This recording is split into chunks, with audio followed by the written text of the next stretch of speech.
Welcome to Campus West in Laverne, California for today's SCIAC softball doubleheader between the Pomona-Pitzer Sage Hens and the Leopards from the University of Laverne. I'm Christopher Livingston alongside my partner Zachary Nicolai. We'll take a quick break to pass it on to the PA announcer Anthony Avila as he announces today's seniors for Senior Day. Is hitting a walk-off in the SCIAC Tournament Championship her sophomore season to go to regionals, with a close second being her first home run. Rachel, your parents want to tell you to give 100% in everything you do. Knowing that you give your best with integrity and respect for others will leave you with no regrets, and they want to let you know that they will always love you. She is joined today by her father Jimmy, mother Linda, sister Liana, and other supportive family members. Let's hear it again for number 7, Rachel Ogata.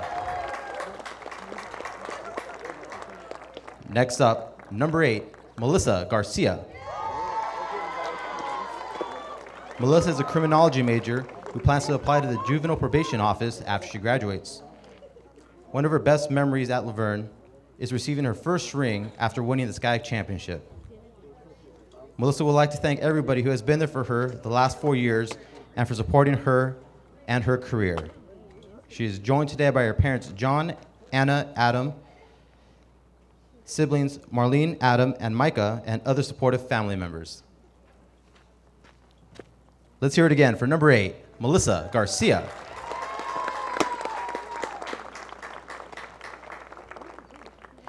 Our final senior is number 19, Sienna Kendricks.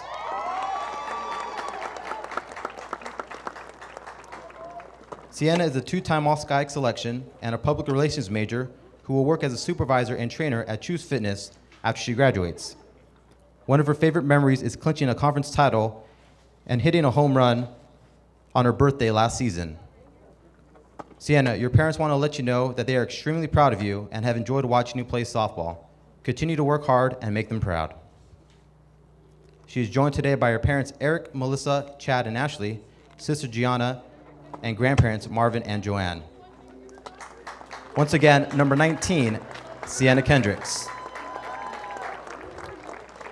And as all our seniors and their family members gather for one final group picture, let's give them all a round of applause for their time spent here at the University of Laverne.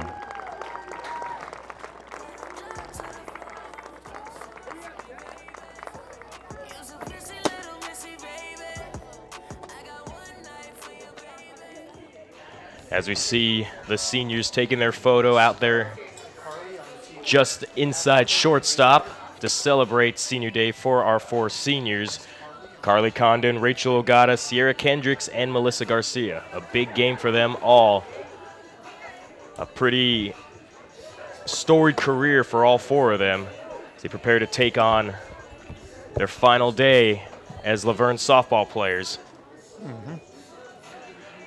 So we talk about Carly Condon, who's a senior. We did not get an opportunity to see her get announced. She graduated in January with a degree in business management and will be working as an operations coordinator at Convergence One next month. She is a 2-time first-team All-SCIAC selection and 2-time NFCA All-American Scholar athlete. So big day for all these players, Zach. No, it's fantastic. I mean, got to go out, play out yesterday, and then next week, as you know, we have the tournament coming up. But I mean, today's going to be a great day for all of them, especially the seniors, as they more than likely are going to have their last games today. It's a big game for both teams. The Leopards entered today's game with a 16-22 overall record and a 12-14 conference record. The Leopards split their series yesterday against Chapman, losing Game 1 2-1 and winning Game 2 6-4. And Zach, that victory yesterday in Game 2 ended a 5-game losing streak for Laverne. Yeah, anytime you win, I mean, it doesn't matter if you lose 1 in a row, 5 in a row, if you keep winning. All wins are great. You know, it's just a great confidence booster for this team. They look to carry it out today. And on the other side of things for Pomona-Pitzer, they come in with a 28-9-1 overall record. They're 20-6 in SCIAC. They also split their series yesterday against Cal Lutheran, winning Game 1 4-1 and losing Game 2 7-6. Now, the complete opposite for Pomona-Pitzer. That loss ended a 5-game winning streak for them. So both teams breaking some sort of streak entering today's game. Yeah, I mean, Pomona's a great team, as we just watched the parents throw out the opening pitch for Senior Day. That was awesome to watch. But, I mean, Pitzer's great right now. I mean, they have one of the best pitchers I think I've seen pitch in a while right now. She's going. She's number one. As we check out our players to watch, we'll start with the University of Laverne. Starting off with Sienna Kendricks, one of the 4 seniors today. She's hitting .487. She's contributed 11 runs off 39 hits and 16 RBIs. Moving on to Gabriella Underwood. She is hitting .368. She's in 114 at-bats. She's given 28 runs off 42 hits, 5 home runs, and she can hit some dingers, that's for sure. Oh, yeah, we've witnessed it. Moving on to Catherine Navarro. She's hitting .333, 20 RBIs, 2 home runs. She's another big hitter for this team. So who do we have for Pomona-Pitzer, Zach?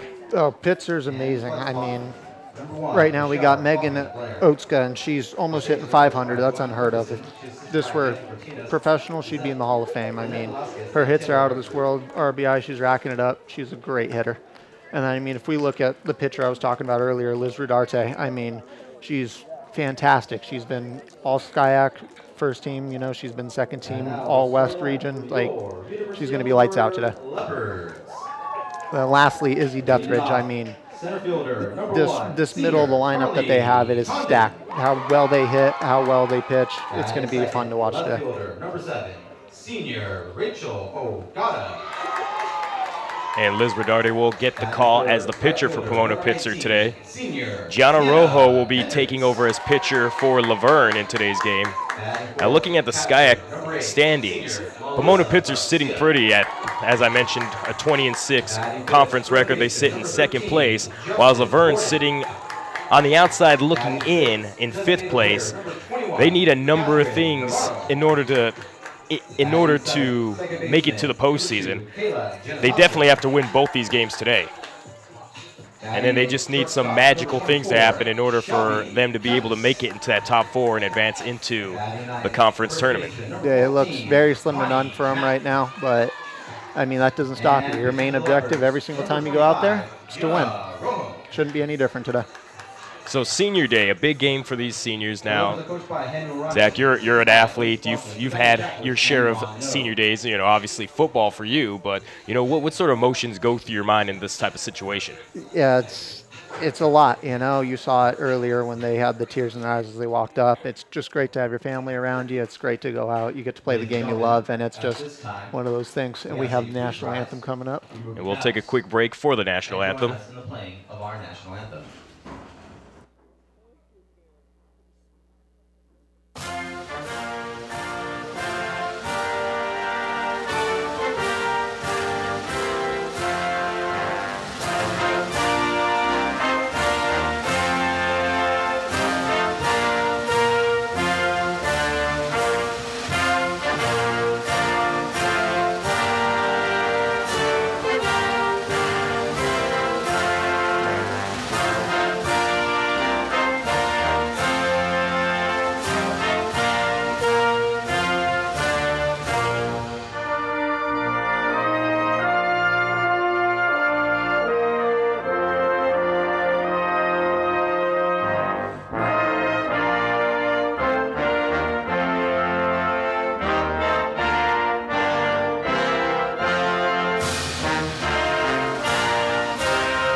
Thank you. Once again, welcome to the University of Laverne, and enjoy the game. I love hearing that. That means the sport's about to be played, Chris. Yeah, that's true. It's such an amazing feeling to hear that national anthem. Gets you pumped up. Feel that chill going down your spine. I get goosebumps every time. It is a cloudy day here at Campus West. A little breezy, but beautiful weather for softball nonetheless. As we look to get ready to begin this game, players are warming up out on the field. If you notice, right along the second base line, there are numbers written in the dirt.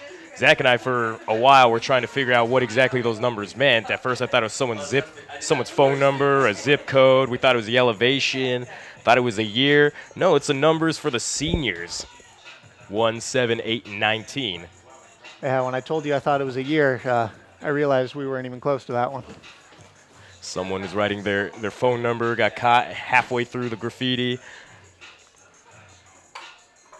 As you see the players, what does Laverne need to do to beat a team like Pomona-Pitzer today, Zach? They just need to lock it in. Hits come a long way, and it doesn't matter how much. As long as you make contact, just put your team in a position, make the defense make a mistake. But no, at the end of the day, they should be able to put up a fight. And we have a quick roster change for pitcher. For Laverne, Catherine Navarro is going to be pitching instead of Gianna Rojo. Gianna Rojo will now be the designated player. Now let's see if Rojo's going to be pitching later today, because you have to make a change. You don't know what it's for. You don't know what's going on in the coach's head, but I think they're going to save her for game 2. Well, she's been known. I mean, she can pitch in a number of different areas. She's been a relief. She's been a starter. She's pitched full games. So they're definitely going to try and use her. We're definitely going to see her out on the mound in some form today, whether it be game 1 or game 2. Yeah, we'll see. We'll see a bunch of great pitching today. So you look at the starting lineup for the Sage Hens.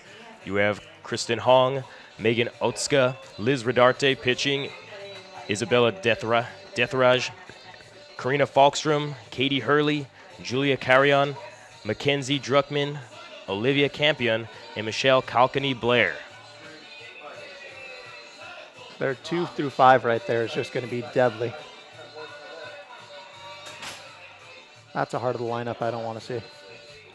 Well, for Laverne, they got to go up against the 4 seniors coming up in the first 4 positions of the lineup. They're going to come out with a lot of emotion. They're going to come out swinging, no pun intended.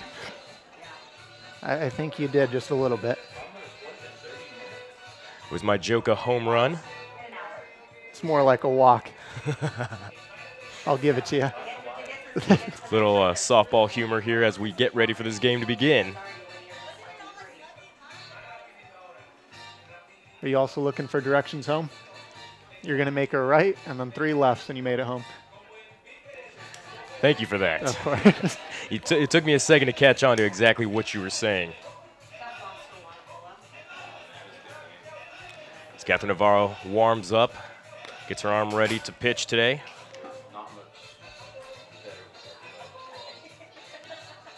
You see the fans in the stands here to support their seniors, here to support the players. I'm not the only one that dances to the music. Check out the outfield. Getting some high fives, getting some dancing. It's going to be a good day, Chris. As we get ready, Kristen Hong warming up, getting ready to step into the batter's box to begin this game.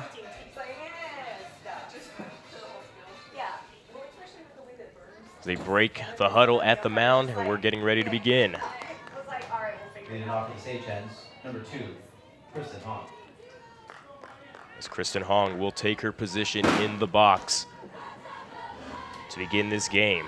Here's the first pitch. She hits it up just past shortstop, caught, 1 out. It's always great. First pitch, first swing.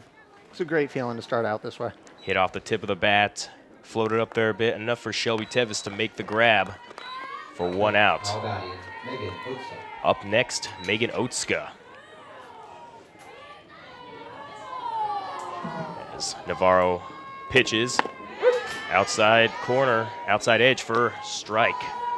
0-1.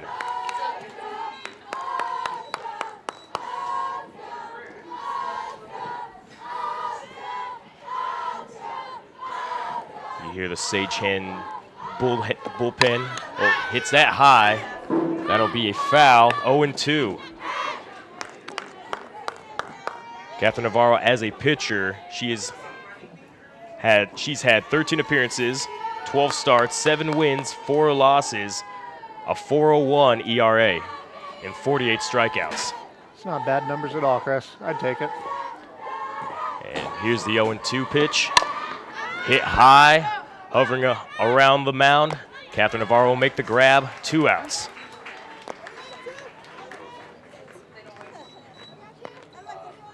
Pomona-Pitzer coming in swinging, literally, but it hasn't paid off as 2 pop flies have led to 2 outs. We're going to see if she continues with the rise ball. I think that's why they're getting underneath their pitches. Liz Rodarte takes the strike right down the middle by Catherine Navarro, 0-1.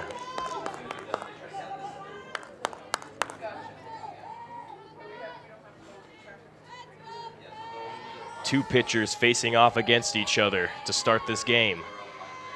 Here's the 0-1 pitch. Inside edge, caught it for strike 2. Navarro working the edges of the strike zone, trying to find exactly where it is, and she's been accurate thus far. Here's the 0-2.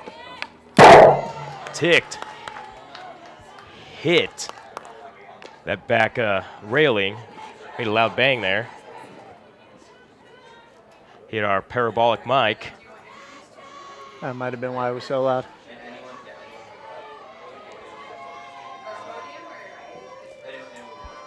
Brody's bringing the sounds here on LVTV.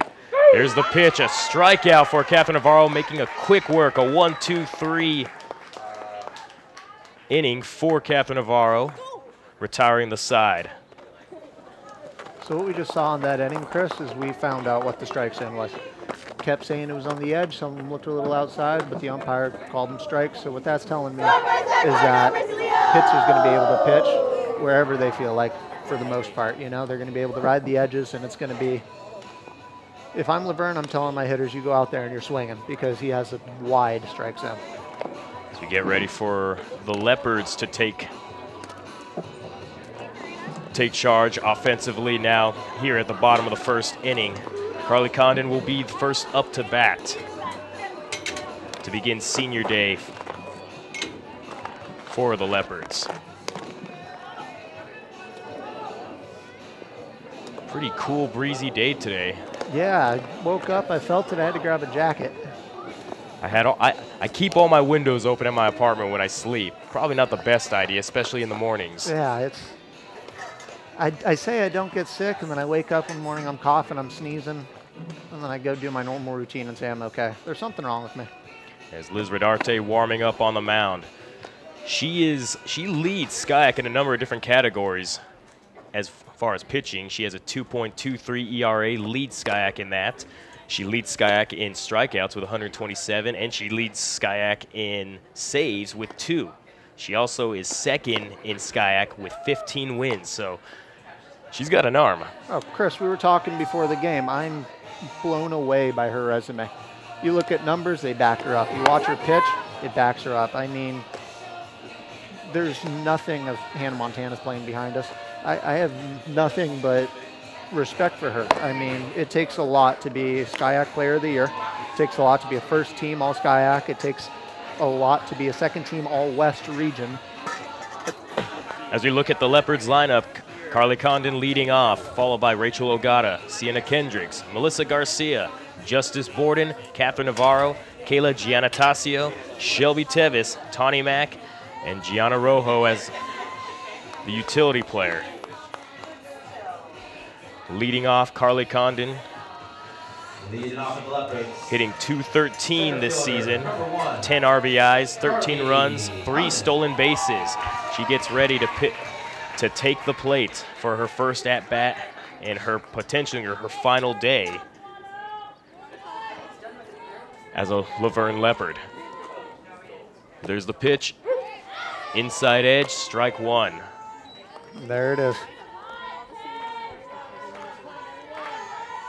Now, do you feel the strike zone varies between the pitchers? No, I feel it varies between umpires. And it's up to them early in the game to call it and make sure that they set a precedent that from here to here, that's where I'm calling it. But we've seen a lot of level pitches, so I don't know how high or how low he's going to call the strike zone.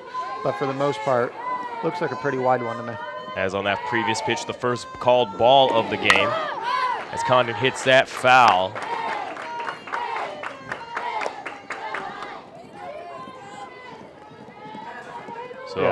that previous pitch, it was low and inside, a little bit too low for a called ball, so starting to find that strike zone, sure enough. Yeah. Well, when it bounces, I mean, that should give it away. Here's the 1-2 pitch. Condon hits it, popped up, foul again.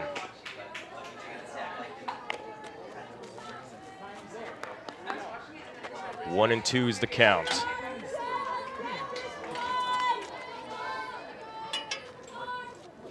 Rodarte takes her place back on the mound. Gets ready for her next pitch. Here's the 1-2.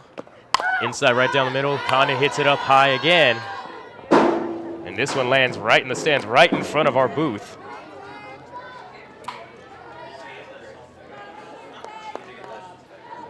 Wasn't as loud to us as it was when it hit the actual mic. microphone. Condon staying alive with another 1-2. Outside edge, strikeout for Carly Condon. And you see also when they start to call those strikes so far outside, hitters feel like they need to swing. So that's a huge benefit to the pitcher because she can keep throwing it as much outside as she wants and get you chasing. As Rodarte was hitting inside early in her pitches and then finally took that one shot to the outside for the strikeout. As here's Rachel Ogata. Swung on, strike.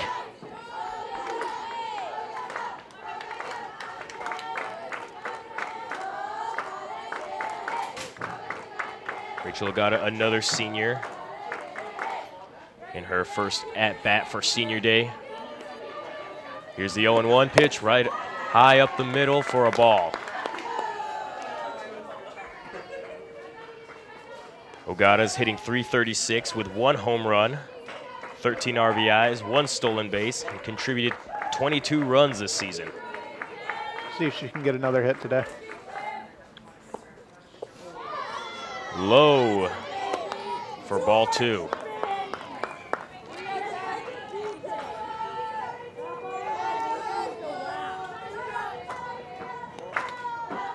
Rodarte getting some work in this inning.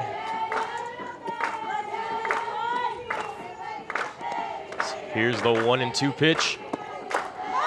Hit high for a foul. They might need to make that net behind home plate a little bit higher because a few of those pop flies have been hitting the stands. I know. I saw one of the fans' faces and it was basically told me all I needed to know. It was I'm going to move a little bit. Rodarte gets ready for the 1-2 pitch. Hit high to right, just past first base, caught for the second out of the inning. Up next for Laverne will be Sienna Kendricks. Right fielder, number 19. Another senior up to bat.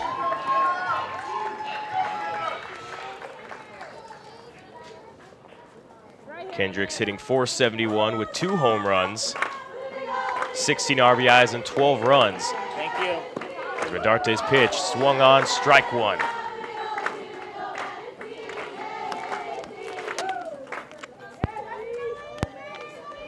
Kendricks, a senior from Fresno, California.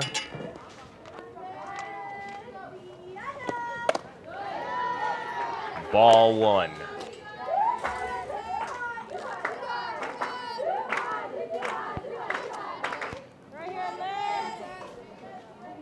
Rodarte getting ready for her next pitch. Here's the 1-1. Foul, hit the tip of the bat. It'll be 1-2's the count. Noticing Rodarte's working inside and then trying those pitches on the outside to try and throw off the hitters.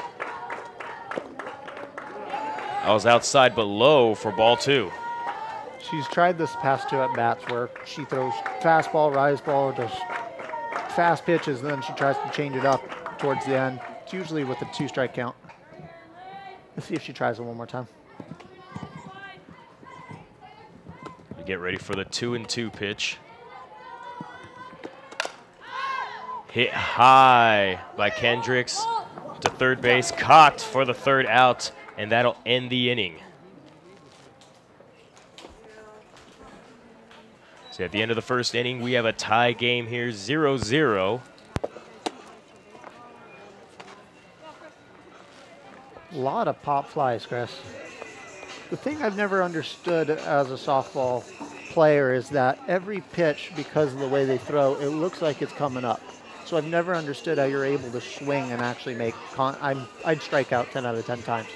But I'd like to think that's what's contributing to all the pop flies. They try to hit, they swing. Their timing's just off a little bit as that ball angles up, allowing them to pop the ball up rather than put it in play. Yeah, but I mean, they put so much time into this. They know what they're doing. I don't know what's going on in the pitcher circle. I don't know if it's the batter's box. Something's going on. Up next to bat for Pomona-Pitzer is Izzy Dethridge, the shortstop.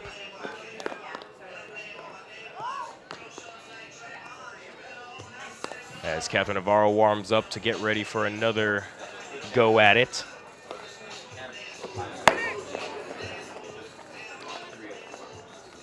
The wind feels like it picked up a little bit.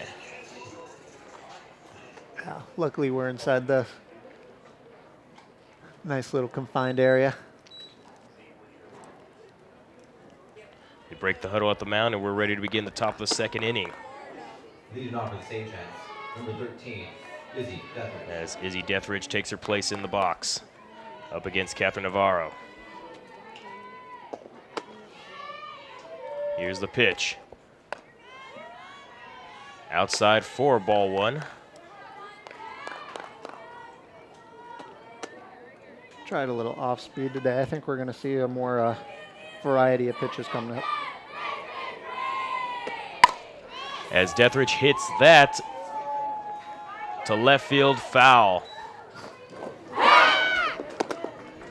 Dethridge leads Skyak with 47 RBIs. After that hit, I think she's going to boot one over that wall. Here's the 1-1 pitch. Inside for ball two.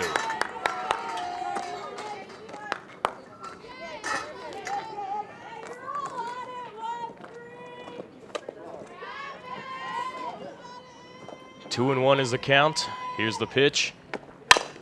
Outside, she hits it to second, thrown to first for the quick out. Fielded by Kayla Giannatasio and is able to throw it to first to Tawny Mack to get the quick out. She didn't even have her feet set, and she was able to flip it. Great throw. Up next to bat for Pomona-Pitzer is Karina Falkstrom.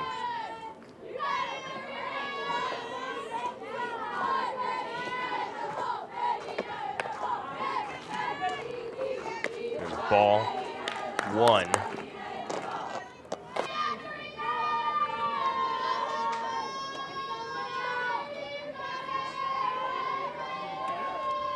As Catherine Navarro gets ready for her next pitch.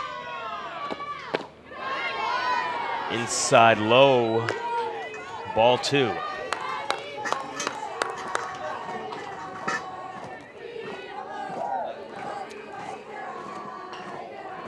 Falkstrom's a sophomore. She's hitting .324 with 2 home runs. She hits that high pop fly. It is caught for the out. Alyssa Garcia making the grab.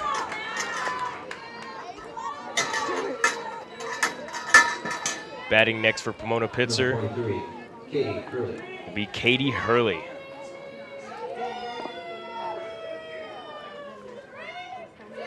Hurley, a freshman. She's hitting .462 with 2 home runs, 14 RBIs. She'll take strike one. On the very inside corner.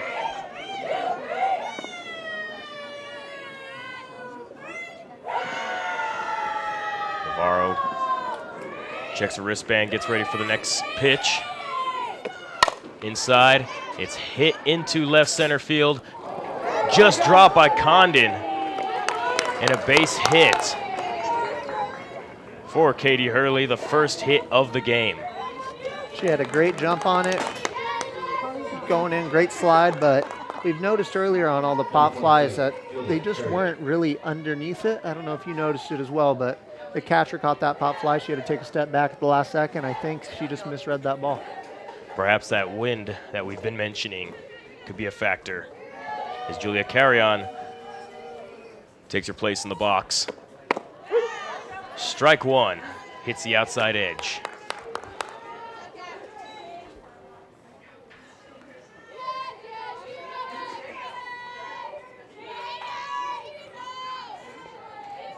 Carrion going against Catherine Navarro.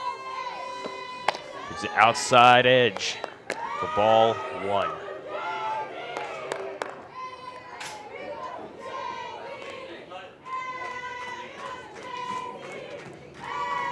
Carrion's a freshman from Huntington Beach, California. She's typically a pitcher. She takes strike two.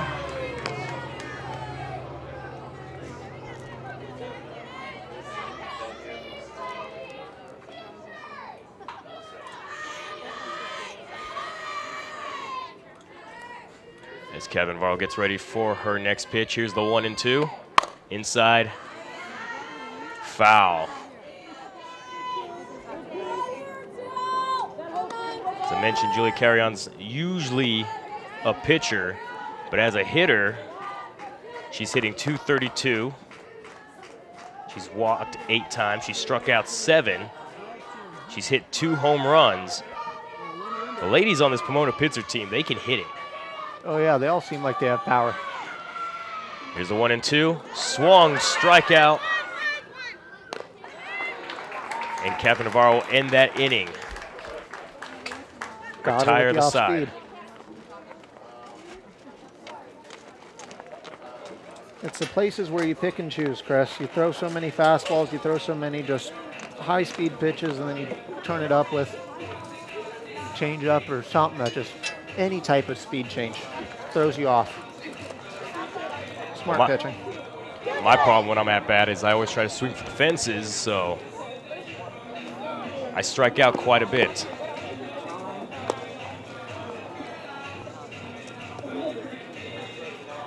Always striking out, even in T-ball. Even in T-ball.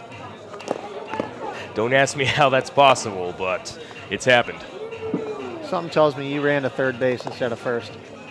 They told me to run home, and I ran home. Cue the comedic drum sound. It's more of a wah-wah-wah. Coming up next for Laverne will be Melissa Garcia.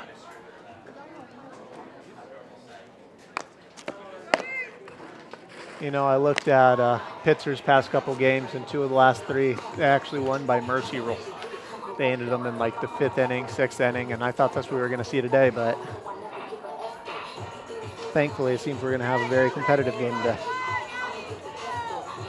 Still got as mentioned, with Laverne on the outside looking in for the top 4 to be able to go into the SCIAC tournament, they need to at least win both these games, and they just need some magical things to happen, some other teams to lose, some other things to happen in order for them to make it into that top 4.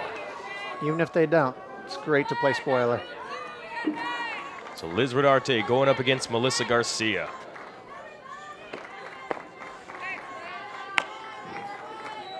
There's ball 1.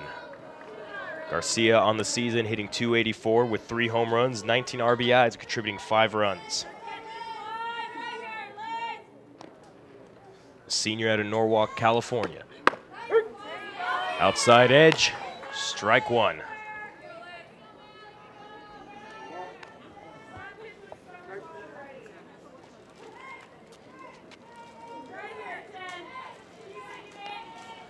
Rodarte are working with 1 strikeout already in this game, as Garcia will swing and strike 2.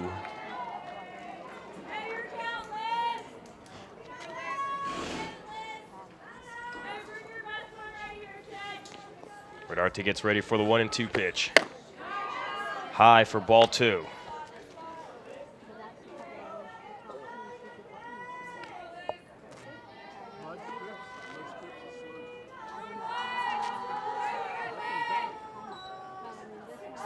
Here's the 2-2 pitch. Swung on, missed. Another strikeout for Liz Rodarte. She just threw it right by her. I didn't see anything special. It was just she pitches too fast for her. Laverne Mutually as a team, they are 7th in SCIAC with hitting a team average of 296 compared to Pomona-Pitzer's conference leading 342 team average. Wow. Outside, ball 1.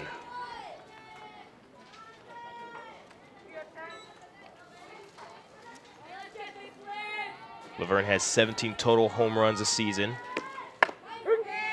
There's strike 1, outside edge. 17 home runs to Pomona-Pitzer's 37.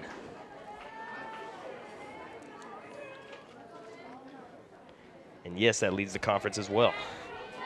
I'm just going to assume everything they do leads it. Foul for strike 2.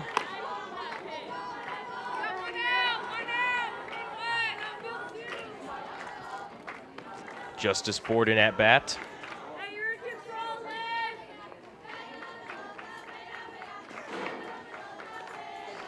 It's the pitch, low for ball 2.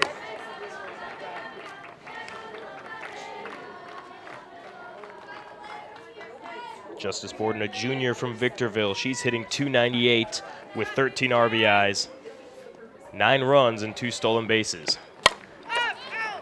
She hits that foul.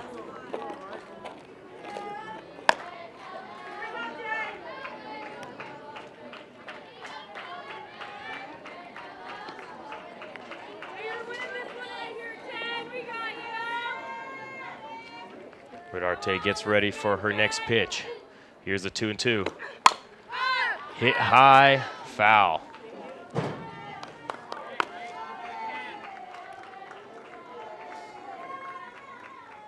I don't know if that's a good thing, but every time the ball is flown out of play, it's hit something. It's yet to hit someone. We're getting straighter and straighter every time, though, with the foul balls. Hit another foul. That's one I thought it was going to clear the net and hit us. The way today's going, it's bound to happen.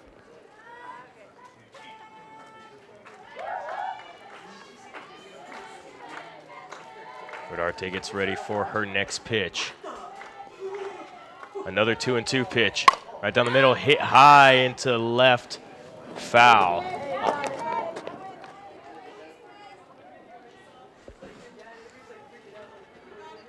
So despite her success thus far pitching, Liz Rodarte has been getting pretty high up there in her pitch count in these last 2 innings compared to Catherine Navarro. Yeah, anytime you're able to keep a pitcher out there longer, it's a win for you. Low for ball 3. Our first full count of the game.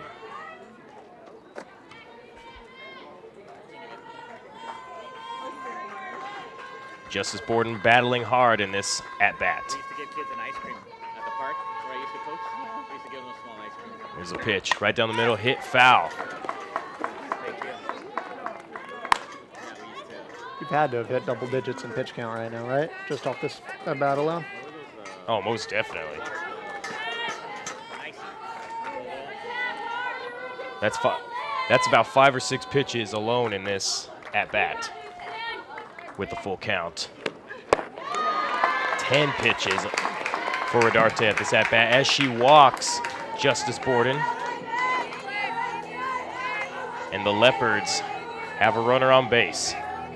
Great way to work the count. She was patient, kept herself alive.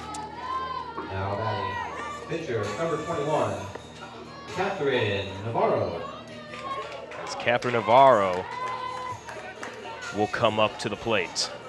See if she helps herself out right now.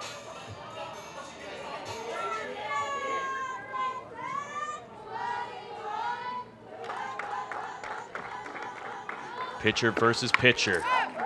Navarro swings for the foul.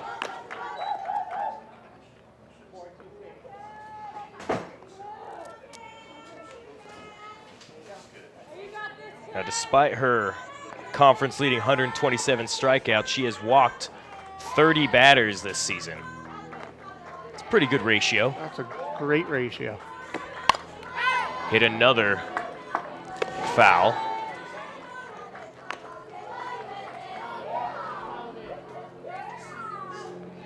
Rodarte averages 6.29 strikeouts per 7 innings.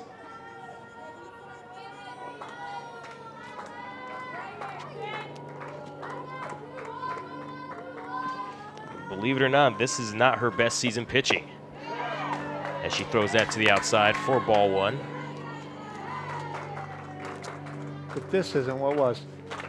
Last season, she threw 151 strikeouts. That sounds like a record. $151. That is hit high, another foul. Leopard staying aggressive at the plate.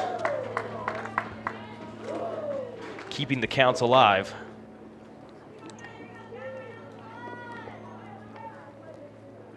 One and two's the count, runner on first. Here's Rodarte's pitch. Hit just past the third baseman into the outfield for a base hit. Catherine Navarro wins that duel. Took an unexpected hop over the third baseman's glove. Nothing you can do about it. You just don't know how that ball's going to bounce. 439, 439. As Olivia Campion was not able to make the grab. And the ball rolled into left field. As Kayla Giannatasio will take the plate. Can she get a hit and drive in the first run of the game?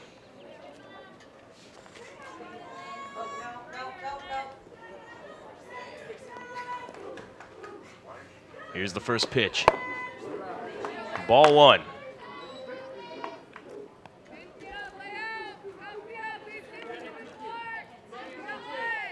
Giannatasio is hitting .419 with 4 RBIs and 10 runs.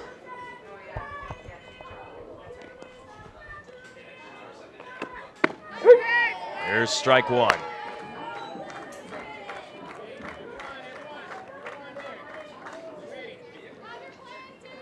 Have the infield creeping in every time she pitches.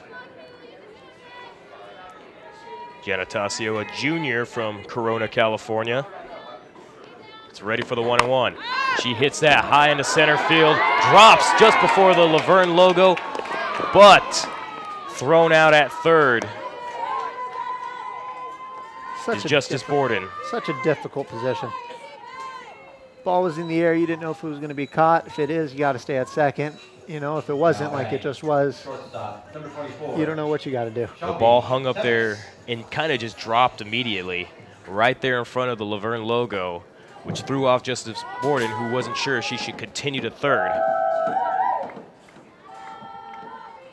And Pomona-Pitzer gets her second out. There's a called strike on Shelby Tevis.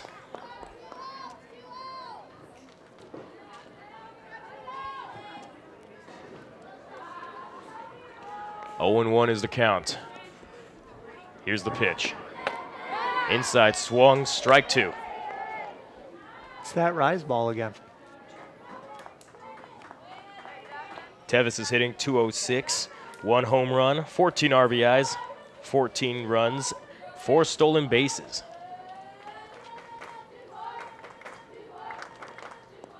Rodarte gets ready. Here's the 0-2. Inside swung on, strike 3. And retires the side and ends the inning. We continue to have a tie game here at the end of 2. She was able to get out of the inning, but she at least posted, what, 25 pitches that inning at least? At least. She was out there quite a bit. Able to get out of the inning, but let's see how much she's able to push through this game. As Mackenzie Druckman will be next to bat for the Sagehens. You see the crowd sitting in the shade. It's one of those weird days where even though it's cloudy, it's sunny. It's still pretty bright outside. It's California. I'm not even shocked by the weather anymore, Chris. It was burning yesterday. It rained this morning while I was driving. I kind of just shrug and go, okay. Reminiscent of my hometown of Albuquerque, New Mexico, where you'll experience all 4 seasons in one day. I can experience all 4 seasons within 45 minutes of driving here.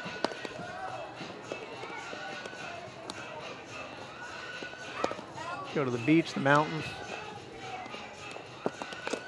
It is beach season coming up. Well, we don't have a beach in New Mexico. We used to have a water park in Albuquerque called the Beach Water Park. And when they realized that it was contributing to the drought, they had to shut down the water park. Well, at least it was for a good cause. I think we're out of it now, though, so might as well open the beach back up in Albuquerque. You heard it here first. We're going to start a petition for it, just for you. We'll get a GoFundMe to get it going again. So we get ready for the top of the 3rd inning. Catherine Navarro retakes her place in the mound, going up against Mackenzie Druckman. Here's the pitch. Druckman hits that into left field. Caught by Rachel Ogata for the first out. This Pitzer team's not afraid to come out there swinging. All pun intended, but no. I mean, they go out there, they got a lot of power. We'll mention their 342 their conference leading 342 batting average. Kind of speaks for itself.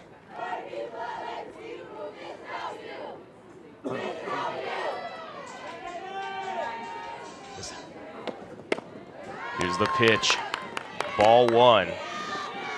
Pitching to Olivia Campion.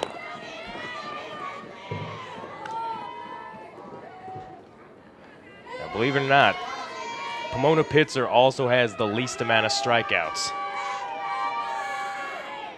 I believe it. I mean, numbers tell a story, and it tells you that this team is super aggressive, and they just know how to make contact. Here's a 1-0 pitch. Strike 1.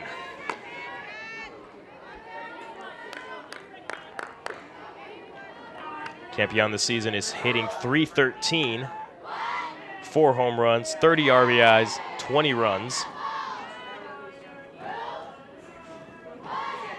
So here's Navarro's 1-1 pitch. High for ball 2.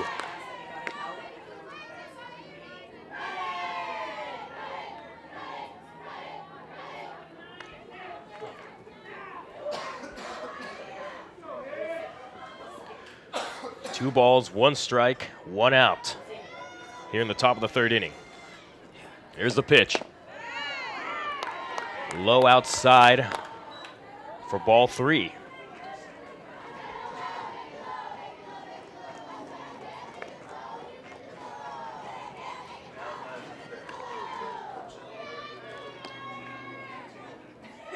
As Navarro switches out the ball. Navarro this season has 54 walks as a pitcher. As that swung foul, we have another full count.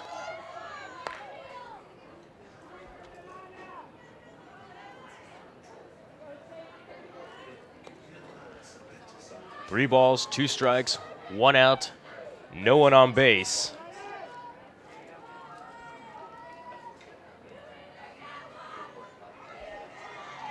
Campion continuing to duel it out with Catherine Navarro. Here's the full count pitch. Hit high, another foul.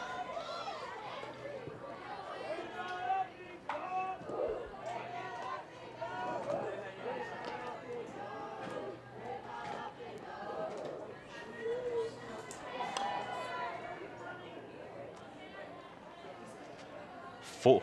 The count remains full. Navarro looks towards the dugout for a signal. Here's the full count pitch. Hit to left field, foul once again. It's Pomona-Pitzer being pretty aggressive with their hitting in this inning. Again, as long as you're staying alive and you're driving that pitcher's pitch count up, it's a win.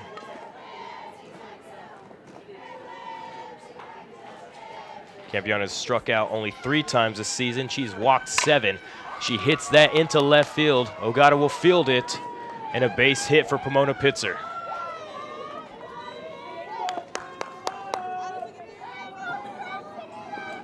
Just over the third baseman's head, she just drove it. Number 2, Kristen.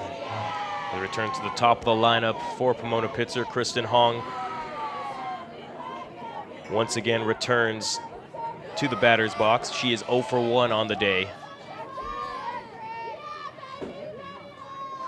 Hong is hitting .349 with 16 RBIs and 29 runs.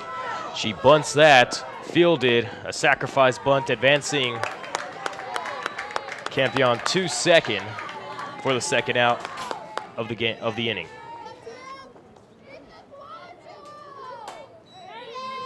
Now you have a runner in scoring position. You're just going to look for a gap and hope that you can drive it over there. As Megan Otska That's 500. gets ready for the at-bat.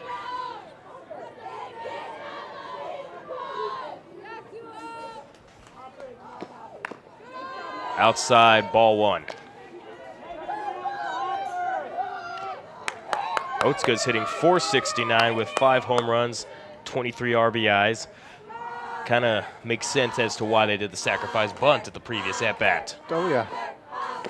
It's basically a coin flip. Low for ball 2.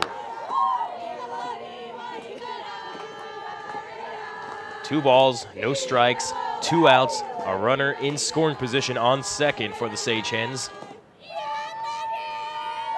Catherine Navarro pitches outside for ball 3.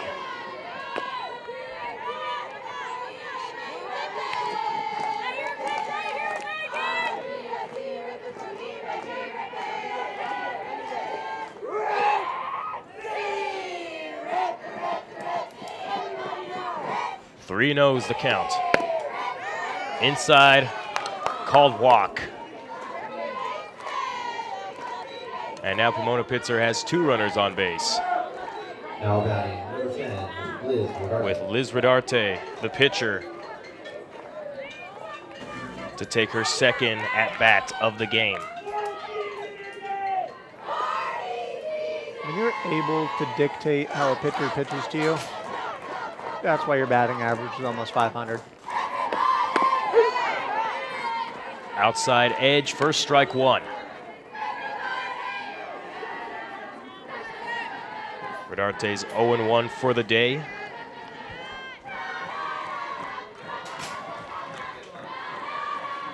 Here's the 0-1 pitch. Foul, strike 2. So we have the dugouts chanting some LMFAO. Little shots back from what, 2008? Say 2011, 2012-ish. It's a hype song. Here's the 0-2 count. High for ball 1.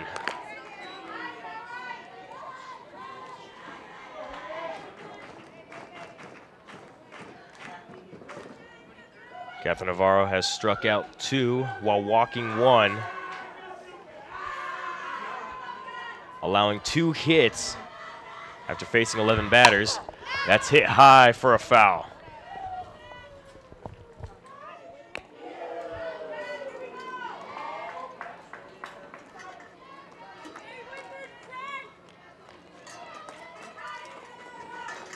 One and two's the count, 2 outs. Runners on first and second. Here's the pitch.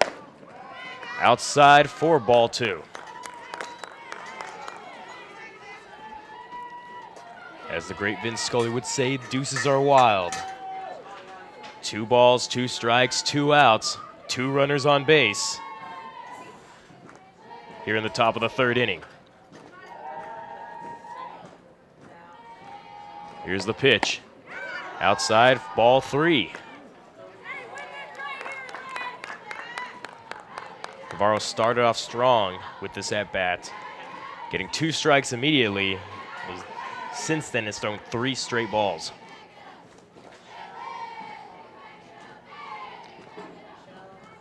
Going up against the opposing pitcher, Liz Rodarte. Here's the pitch. Rodarte hits that foul.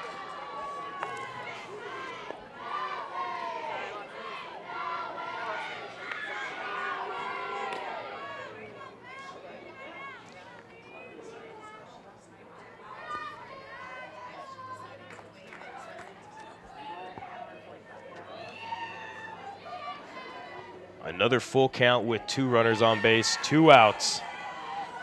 Big pitch right here. Catherine Navarro hits right into center field as the runners will advance. Pomona-Pitzer will score 1. The RBI single by Liz Rodarte, enough to bring in the first run of the game. Now batting, number 13, Izzy Deveridge. Great throw home. It's just not much you can do when they have that much of a head start. It's a line drive into center field. Yep. Navarro could not make the grab. Got 2 similar halves of the inning going on. I mean, Verne had someone in scoring position, full count, ended up not being able to do anything with it while Pitzer is able to make an opportunity. As Deathridge hits it high for a ball. Great.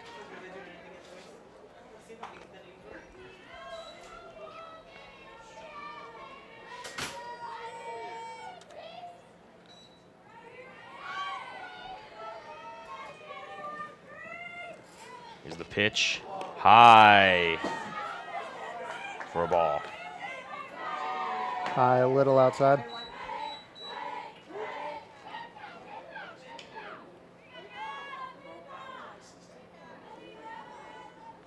Deathridge, as we mentioned, leads Skyak in RBIs. Will she add another one here? Hits that foul.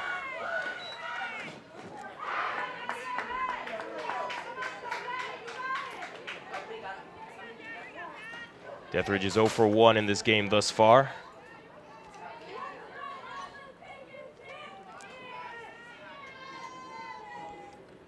One and two's a count, 2 outs, a runner on third and a runner on first. A foul.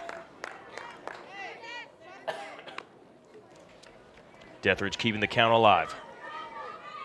The thing that amazes me about Pitzer's hitting is that it seems like almost all of them have quick hands. They're able to get on top of the ball no matter where it is on the plate. It's pretty impressive. The pitch. Deathridge hits it high into right center field.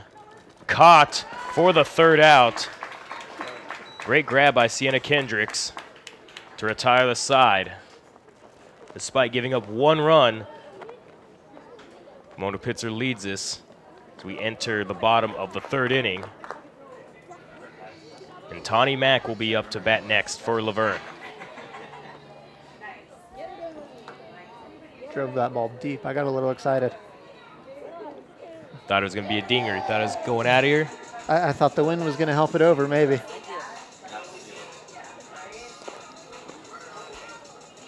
Now, either team looks like they can score right now, though, Chris. They're able to put people on base. They're staying aggressive. Good things happen when you put the ball in play. It doesn't matter if they catch it or anything, as long as you give yourself that opportunity. Tawny Mack will be up next to bat for Laverne. She's hitting .263, 4 RBIs, 9 runs.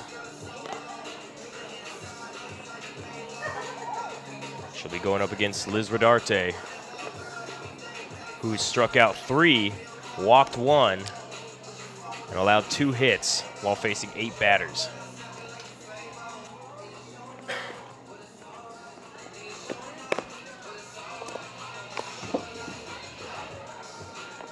As my Apple Watch tells me to stand. Why is your Apple Watch telling you to stand? I have one of those exercise things on. It's kind of like a Fitbit, and it just reminds me that I'm lazy and don't work out. And it kind of backfires. It makes me feel bad. I look at it at the end of the day, and it tells me you're supposed to burn 350 calories, and I burn about 200. And I'm like, wow, maybe I should buy a gym membership. Then I look at food, and I go, You ever play Wii Fit back in the day? When I was fit, yeah. When you weren't working hard enough and the little guy kind of looked back at you, like, what are you doing? I know, they'd look at me and I'm just like, you know what? This is what I strive to be. You're watching SkyX Softball on LVTV3, Laverne Community Television. This is Christopher Livingston with Zach Nikolai.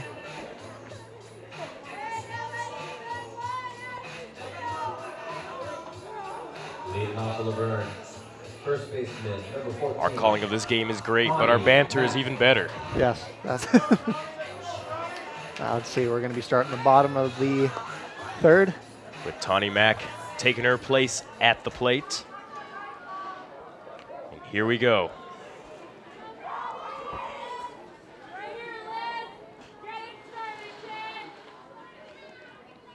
Here's Redarte's pitch. Low for ball one.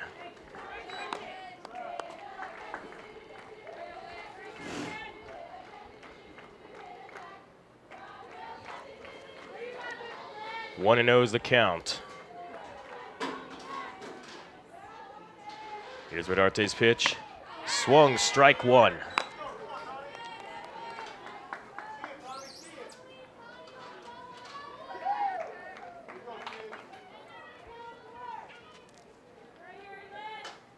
One and one is the count for Redarte. Here's her pitch.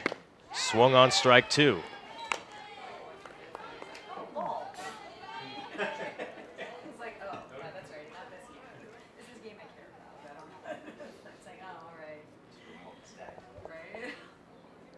Get ready, 1-2's the count.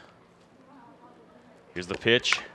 Tawny Mack swings for the foul.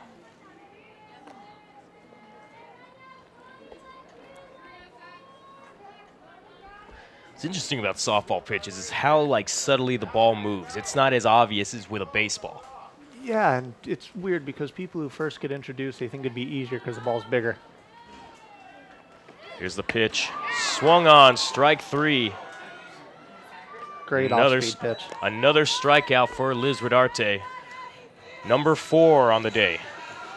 But no, it's funny. I've introduced people to softball, and they go, it's bigger than a baseball. It's bright yellow. Like, how do you not hit it? And I go, until you stand in that plate, it's scarier.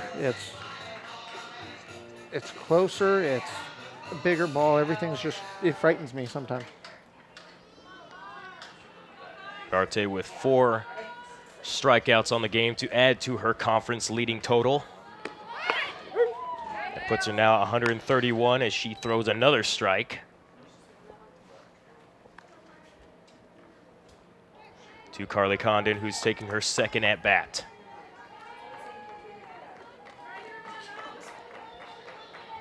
Here's the 0-1 pitch inside, swung foul.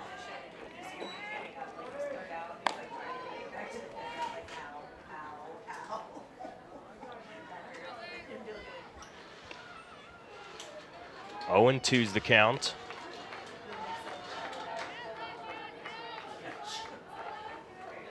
Carly Condon going up against Liz Redarte. Here's the pitch. Hit into shortstop, caught for the out. The second out of the inning. Hit it directly to Izzy Deathridge. Great jump by Deathridge. Sometimes those balls just drop and you don't know when they're going to land, but able to keep her eye on it, laid out for it.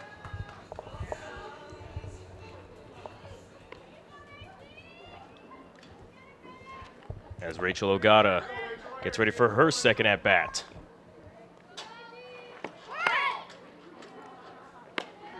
That'll be a ball. Seemed the entire infield knew that she was going to bunt. Got a 0 for 1 on the day so far.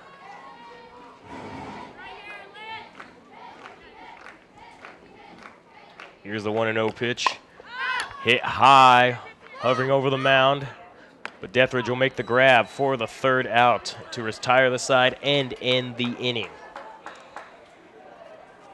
So at the end of the third inning, the score is Pomona-Pitzer 1, Laverne Leopards, nothing. You're watching SkyX Softball on LVTV3, Laverne Community Television.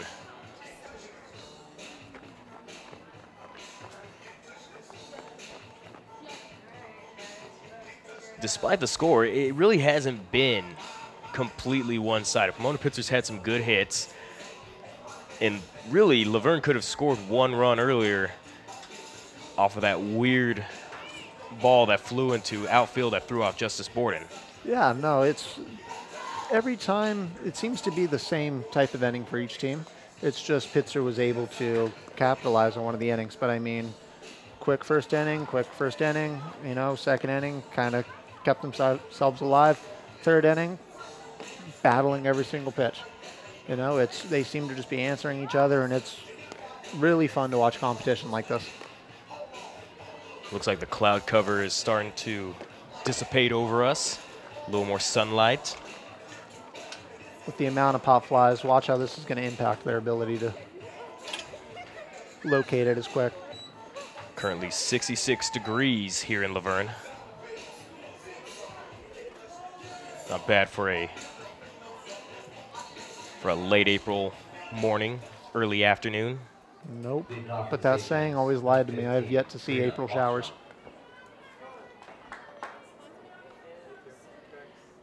As Karina Falkstrom will get ready to take her place in the box against Catherine Navarro. Falkstrom's 0 for 1 on the day. Here's the pitch. Outside edge, strike one.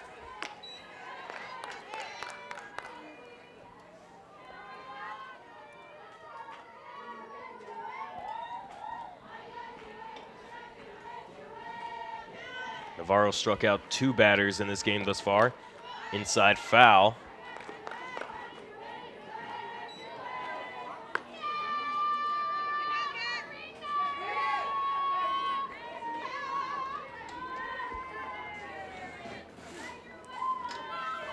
Pomona-Pitzer hoping to add to their lead in this inning. Into the next pitch. Hit high for a foul.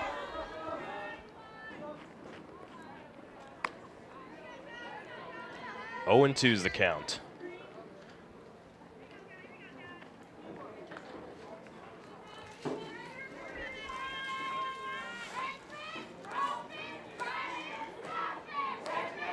Navarro gets ready for her next pitch to Falkstrom. Falkstrom's gonna hit it high. Floats around first, caught by Tawny Mack for the first out of the inning. Number 23. Sounded good. Sounded like it was solid contact. Just went straight up, though. As Katie Hurley, who got a hit earlier, she takes her place. Strike one.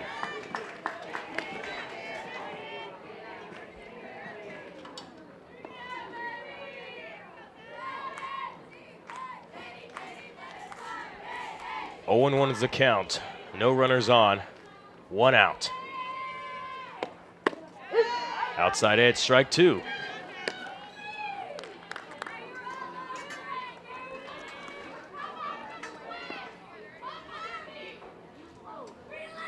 The freshman, Katie Hurley, going up against Catherine Navarro. Here's the 0-2 pitch. Inside foul. There have been 2 times this game where it looked like the ball was going to hit the batter, and instead of just taking it, they actually made contact. Both being foul, but Hoping to get the ball to go along the line. I don't think that's the only reason. I think it'd be nice to not be drilled by that thing going 75 miles per hour. Well, that too. Low for ball 1.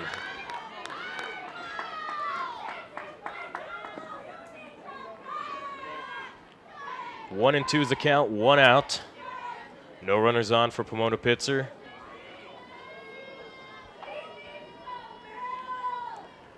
Here's the pitch, outside, direct shot. Ooh. What a grab. Caleb Giannatasio with a diving grab. for the second out. That excited me. That was awesome. Showing some great athleticism, concentration. Seeing great athletes all over the place today. As Julia Carrion hits the foul.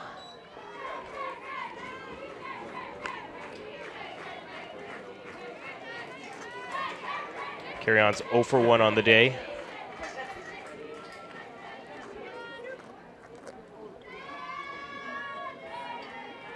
One strike, 2 outs, 1 runner. Correction, no runners on. They throw a ball.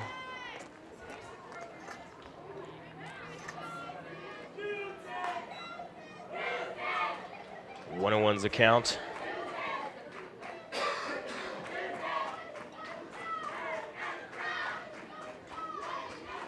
As the pitch hits high into left center field. Rachel Agata is going to grab it to retire the side.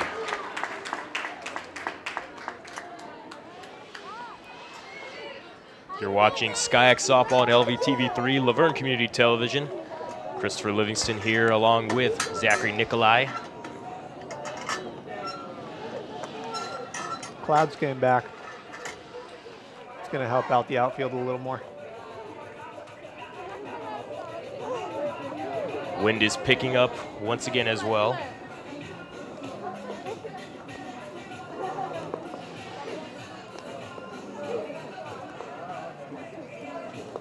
As Liz Rodarte warms up to get ready for another go against the Laverne offense, with Sienna Kendricks up next to bat.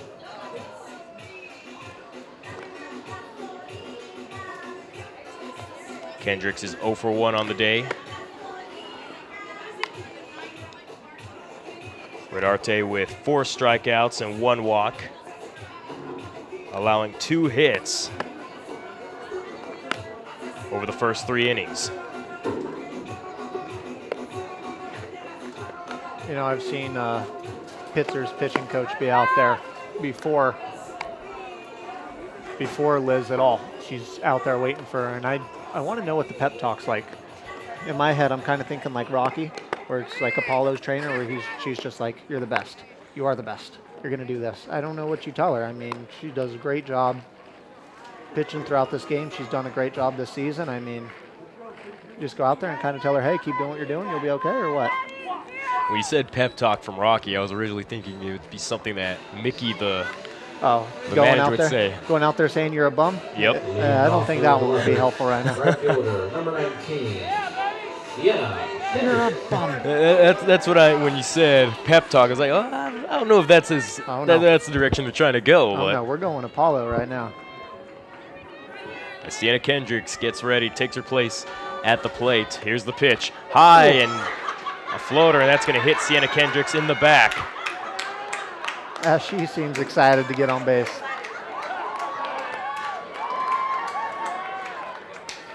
That's celebration. A lot of laughing going on in the stands from that as well.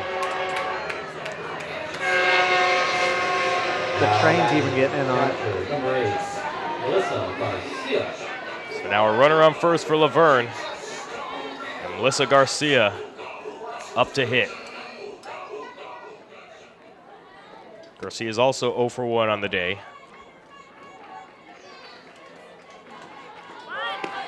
And she's going to bunt, but they're going to throw out Kendricks at second. Great heads-up play. So a fielder's choice, and Melissa Garcia will get to first. I think she could have been able to get her at first, too. Oh, no, go with the lead runner. That's never a bad idea. Great job.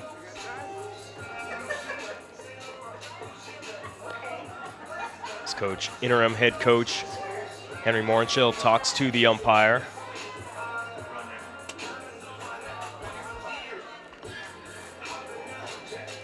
Possibly a switch. Or he might be giving him the Rocky pep talk.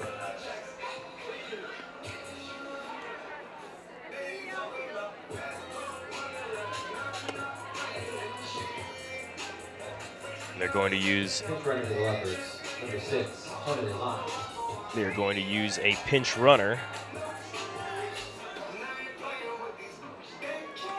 Now batting, third baseman, number 13, Justice Borden.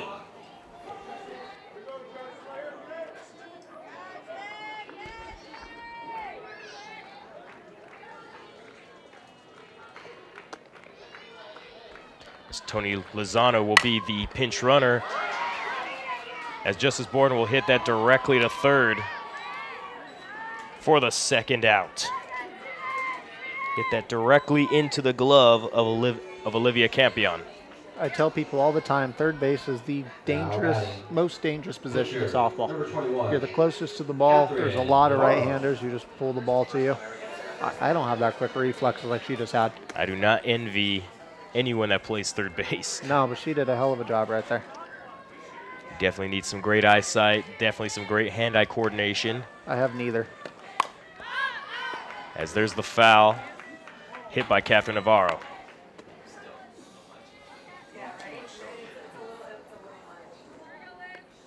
So in this situation, we're in the fourth inning. You have a runner on first, you have a pinch runner. Would you want Lozano to try and steal second?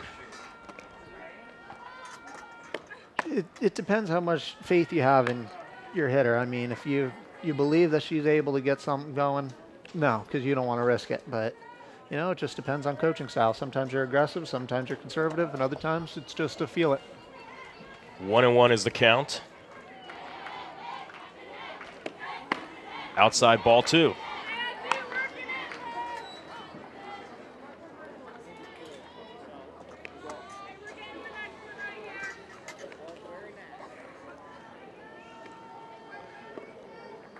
Lozano, believe it or not, only has 1 stolen base in her career, and that was last season. Swung on strike 2 for Catherine Navarro.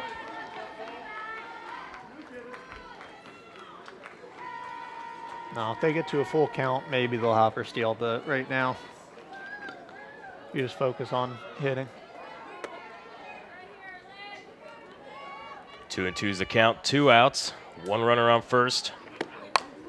Navarro swings foul.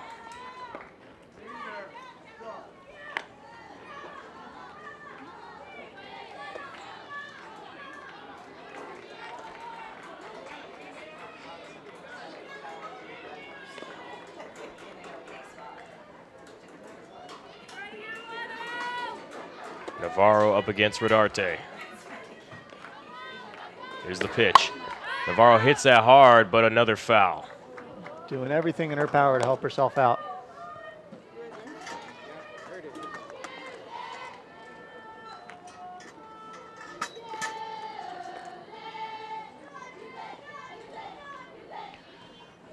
The count remains at 2-2 with 2 outs. There's a pitch. Low, ball 3.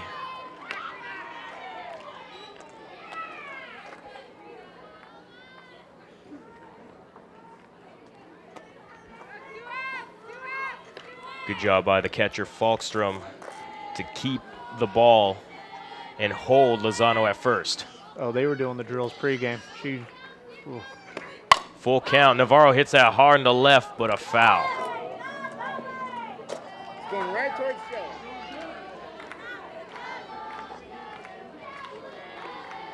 Full count, 2 outs, 1 runner on. Pomona-Pitzer currently leading the game 1-0 here at the bottom of the 4th inning in game 1 of this SCIAC doubleheader. Here's the pitch. Low for the walk.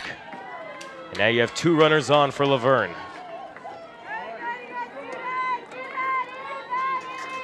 Same situation as Pitzer last inning, you know? Got 2 on, 2 out. What you going to be able to do with it? Now batting, See if they have the same outcome. That's Rodarte's second walk of the game.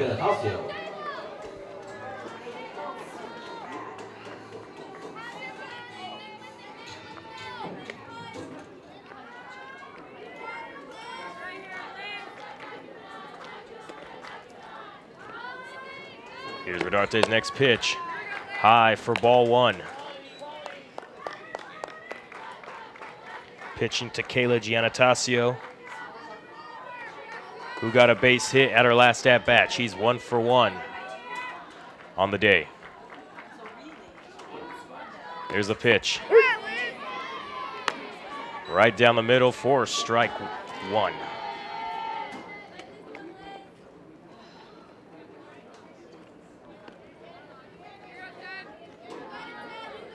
Giannatasio hoping to get another base hit to try and bring in the runner and tie the game. Here's the pitch. Just outside the edge. Strike 2. 2 pitches right over the plate. See if she comes back with an off speed. 1 ball, 2 strikes, 2 outs, 2 runners on. Giannatasio hits that. Trying to make the grab. The ball bounced off the net right around the Laverne dugout.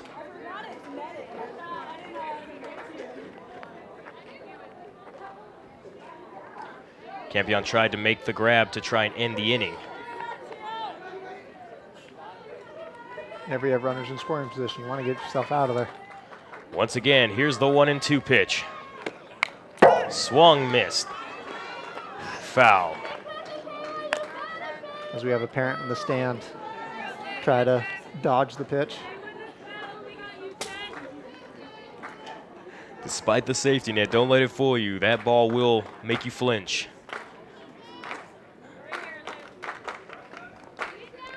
Another 1-2 pitch. Swung on, strikeout for Rodarte. Her 5th of the game, and that'll retire the side and end the inning. So at the end of the 4th inning, the score is Pomona-Pitzer 1, Laverne nothing. You're watching SkyX Softball on LVTV3, Laverne Community Television. As we've seen the struggles of Laverne getting runners in scoring position, but have not been able to get that one hit to drive in the run. Yeah, they're able to get people out there. They're consistently getting a bat on the ball, not always getting on base, but when they do, they're just not able to convert. And that might be the difference in today's game, Chris. It's just one of those frustrating moments for any team, for any coach, any player, when you know you're that close to tying the game or adding a run. But I've seen some magical things happen on this field in previous years, so let's see what can happen. But also, it's going to come up to the coach. Are they going to want to be a little more aggressive coming into later innings? Or are they going to want to start stealing like you were talking about earlier? Because also when you start to steal, you start to pull some of the infielders away from their base. So that opens up just natural gaps. These games being must win for the Leopards if they want any hope of making it into the postseason tournament. We mentioned they're in 5th place on the outside looking in behind Whittier. They would need Whittier to obviously lose both games and then some other things to happen in place for them to make it. But it's not over until it's over. As a avid soccer fan, I'm noticing that well in the Premier League. Teams trying to make it into that top 4. Leading off for Pomona-Pitzer, number 3, Mackenzie Drunkman. As Mackenzie Druckman will prepare for another at-bat. Let's see if Pitzer can pull themselves away this inning. Druckman's 0 for 1 on this game as well. As Catherine Navarro gets ready to begin the top of the 5th inning. A high floater. That's a ball.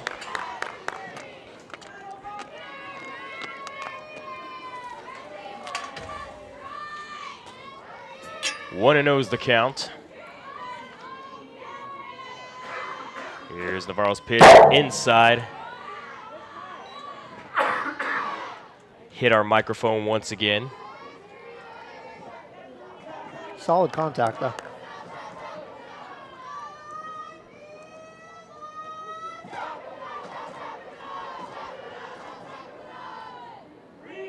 One and 1 is the count. Here's Navarro's pitch. Outside, ball 2. 3 and 1's the count.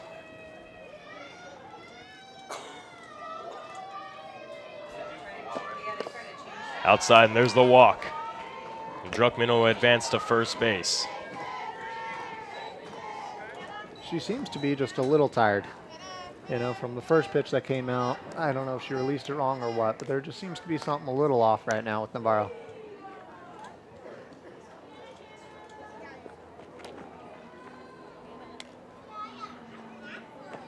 As we see her squat in the pitching circle.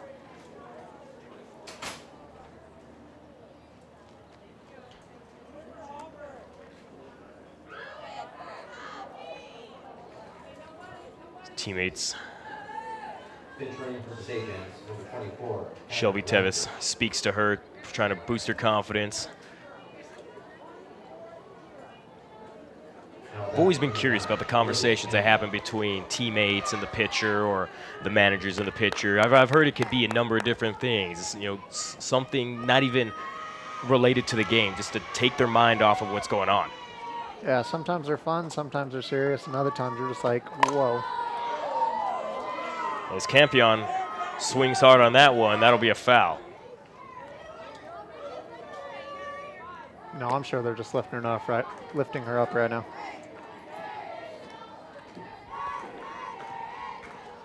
Oh and 1 is the count. One runner on, no outs.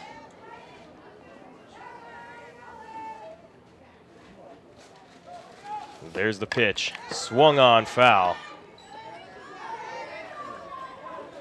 The ball popped up and made Zach flinch a bit. He thought he could catch the ball.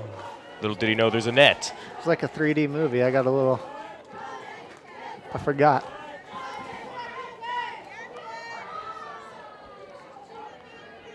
Oh and 2's the count, no outs. One runner on for Pomona-Pitzer. Pitch, outside edge for the strike, and the strikeout for Navarro.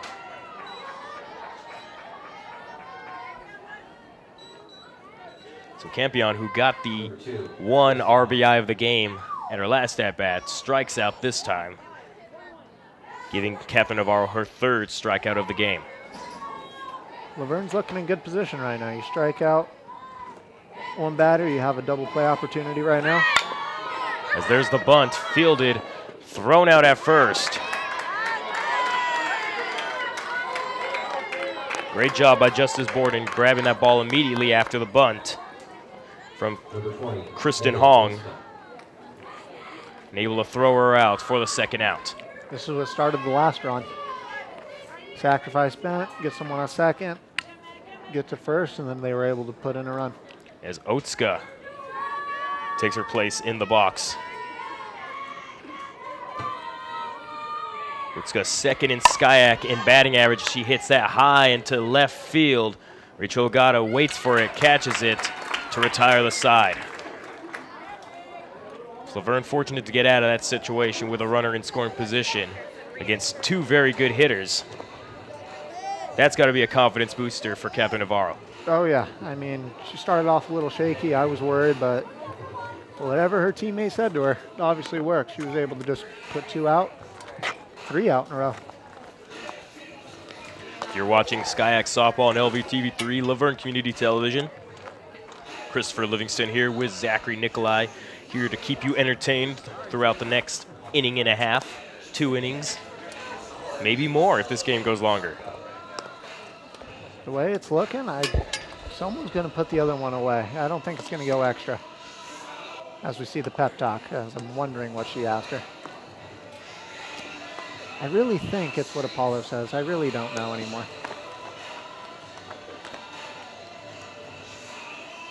Now, which Rocky movie are you talking about? Before Apollo dies. Remember the first one when he's sitting there and he's like, I'm going to beat him, and he's like, women love you, men want to be you. Before he dies, that's Rocky 4. Well, it's also in the first one that he says it to him. Remember the first Rocky when they're going to fight? I may have to rewatch it. Yeah, he goes, it's been a while. He goes, you're the best. You're the best. Women love you, men want to be you. Put that on a bumper sticker. It's the Italian in me. I'm able to quote that movie.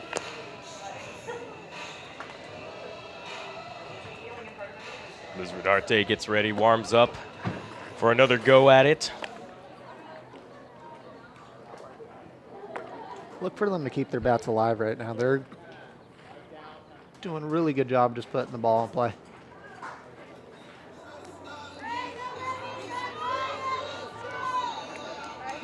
As Shelby Tevis will get ready for her next at-bat. She's 0 for 1 on the game. Shortstop, number 24, Shelby Tevis.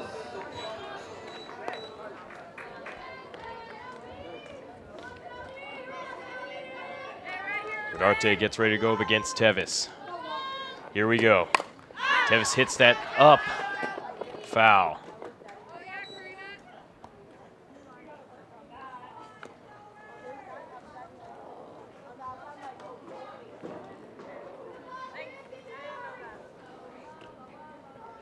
Oh, and 1's the count. No outs. Here in this 1-0 game. Senior day for 4 seniors on the Laverne team. Here's the pitch to Tevis. Swung on, strike 2.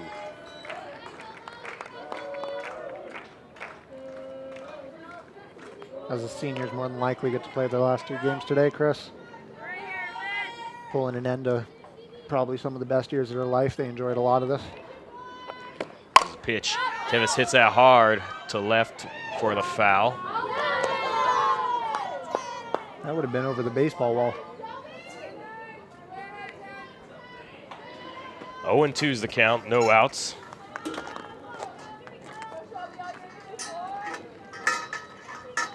Tevis up against Rodarte.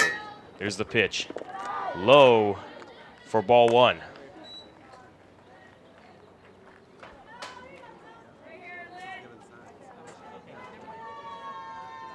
Rodarte trying to keep the game scoreless for Laverne.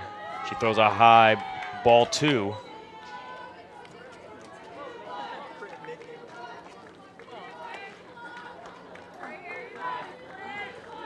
Two and two's the count. No runners on. No outs. You're at the bottom of the 5th. Here's the pitch. Hit directly into the glove of Rodarte. Rodarte will throw out Tevis at first. 1 out.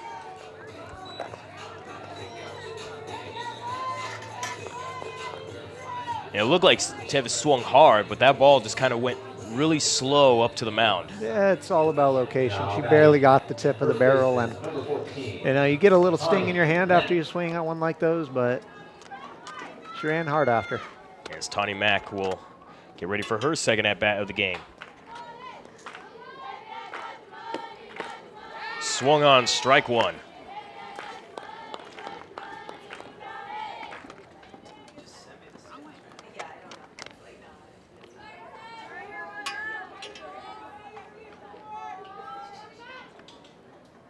Rodarte gets ready. Here's the 0-1. Low for ball 1.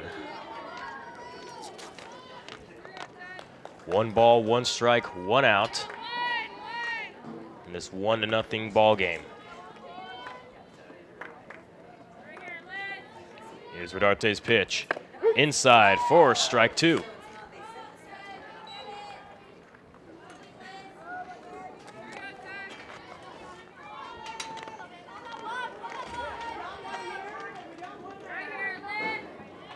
Laverne trying to get something going. Trying to find some sort of momentum as that ball's hit high. Field missed. Might have been a miscommunication, might have been the sun. But nonetheless, Druckman and Kristen Hong could not make what could have been an easy grab. It seemed like a big miscommunication because she went out there, she seemed like she was going to get underneath it, and her teammate, I'm assuming, must have said, I got it, or something to call her off because she seemed to just step away and go limp after. Seemed like a routine fly-out play. Very fortunate for Laverne. A hit's a hit. Now we reach the top of the lineup with Carly Condon. Swings for the foul.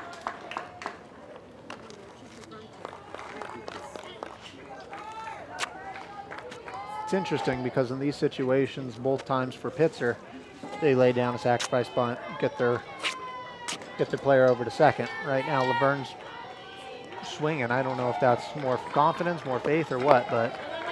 That was low. A wild pitch allows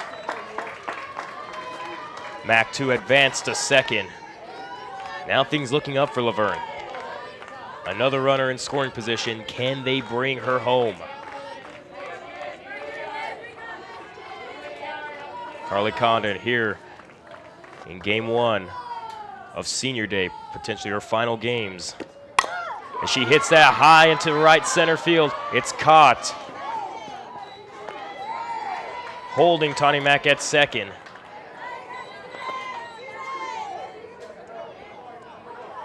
Great power. I heard the grunt from up here. Just great pursuit by Otska to make the grab. Now batting. Left fielder. couldn't find a location.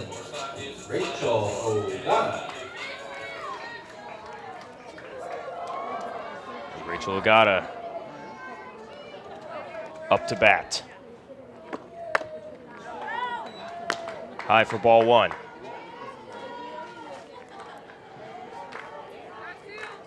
One ball, no strikes, 2 outs. Runner in scoring position at second. Rachel Ogata going up against Liz Rodarte. There's the pitch. Strike 1.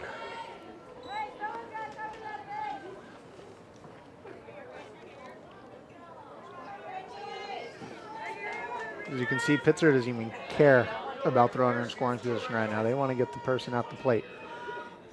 You can tell second baseman comes down, they're not even covering. Outside edge, strike 2. They're playing very, very close up. They're cheating up to the plate a bit. I guess that's the scouting report they got. They know she does a lot of infield hits. Here's the pitch to Ogata. Swung on. Strike 3, out number 3. That retires the side and ends the inning. At the end of the 5th inning, Pomona-Pitzer continues to lead 1-0 over Laverne. You're watching SkyX Softball on LVTV3, Laverne Community Television. It's another heartbreaking situation for Laverne where they've had a runner on second, just could not get the hit that they needed to bring them in. Condon's hit into right center field. It was a great grab and enough to hold the runner at second to prevent any sort of tag out to third. Yeah, no, Laverne can definitely build off this. It's not one of those situations where it's we just need to get hits. It's we got guys in scoring position. It's why we just have to find a way to convert, get some positive out of those opportunities. So, you know, it takes one swing of the bat, change a game. They got two more go-arounds. I'm confident they'll get back in those positions. Catherine Navarro warming up again. She had some big confidence boosters there at the end of the last inning. 3 straight outs. I mean, doesn't get much better than that. As they break their huddle at the mound and we're ready to begin the top of the 6th. It's a 1-score game. Number 10, Liz Rodarte. Liz Rodarte steps into the box to face off against Catherine Navarro yet again. Rodarte is 1 for 2. A nice off-speed floater to the outside corner. Changing her bat.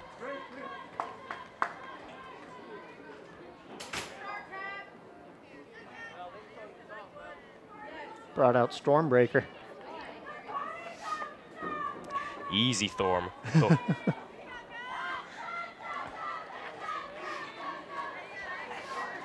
Remember, do not ruin endgame. Hashtag don't spoil the end game. I got you. Hits that high. That one goes right into the stands, lands right in front of the crowd. You saw everyone kind of slowly trying to inch back up the bleachers. We have the young lady up here who screamed, stood up, and then just watched it. The subtle panic. As the ball just floated up there above them. I was expecting some heroics. It was every person for themselves. I would have went the other way. 0-2 is the count.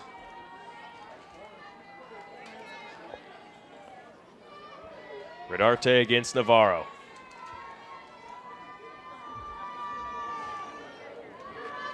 Here's the 0-2. Outside, ball one.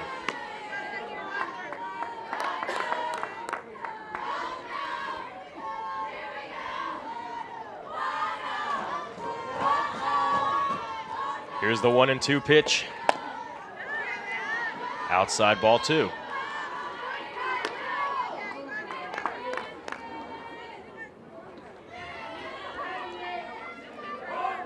Navarro hitting that outside edge, trying to get a strikeout.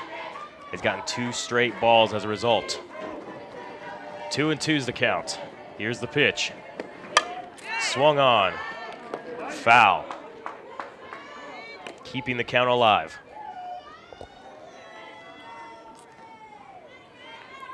I've seen these battles all day, and it's awesome because usually you kind of see the pitcher win most of the time, but it's been pretty even today.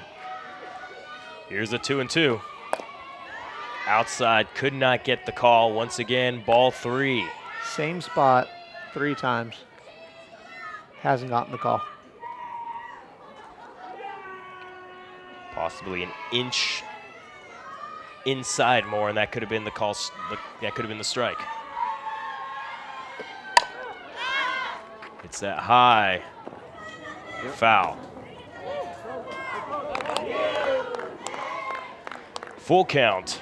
No runners on, no outs. Here at the top of the 6th inning. Pomona-Pitzer trying to increase their 1-score lead in game 1 of this doubleheader. Here's the full count pitch. Low for ball 4 and the walk. Navarro's 3rd walk of the game.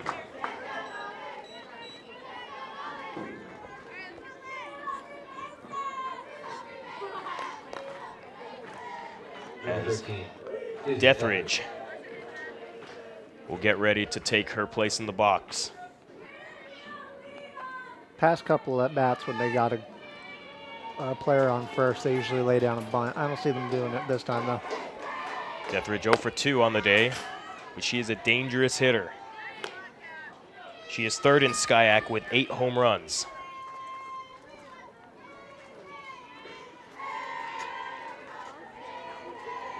See if she belts her 9th right now. There's the pitch. Low for ball 2.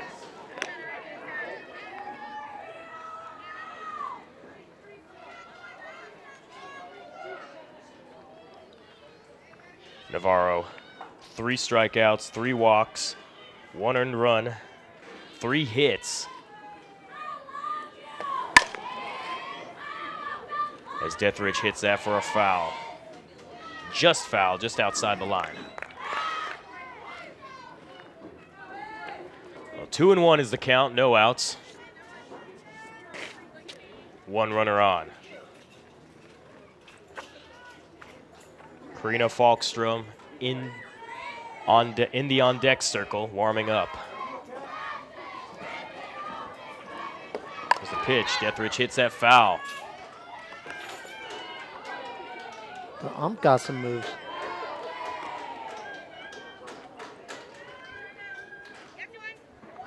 So 2-2 will be the count. Got into a square base, got down. Fundamentally sound.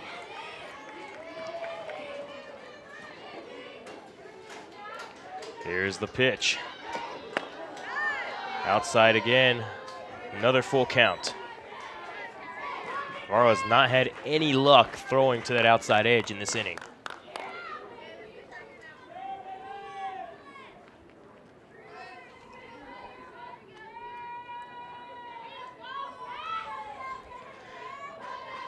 Here's the full count pitch. Swung on and foul for Deathridge.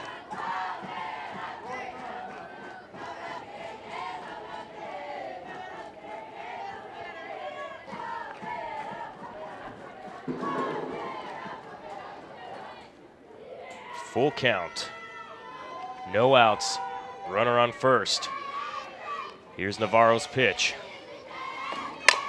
Hit directly at just outside the glove of Shelby Tevis. A base hit. And a runner on second and first now for Pomona-Pitzer. She laid out, looks like she had it, but just barely got the tip of her glove. The power of the hit, the ball bounced right out of her glove, it seemed like. Great effort, though. I mean, right spot, just too strong. Favorable position for Pomona-Pitzer. 2 runners on with no outs. And Karina Falkstrom, who's 0 for 2 on the day, takes her place in the box. There's the bunt. Quick grab by Justice Borden for the first out.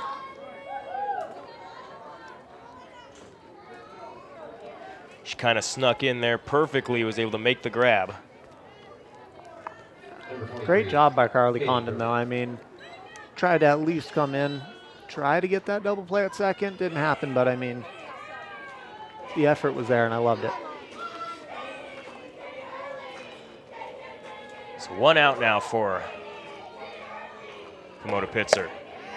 That's high for ball 1.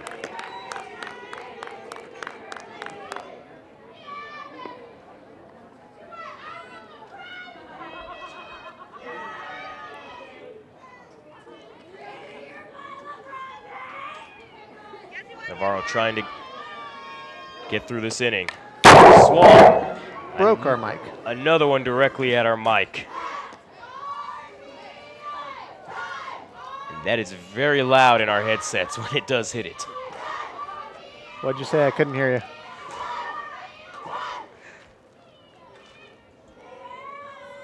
I hear that little ringing in my ears now. There's the 1-1, hit directly to Borden for the out. Borden throws it to first, the double play.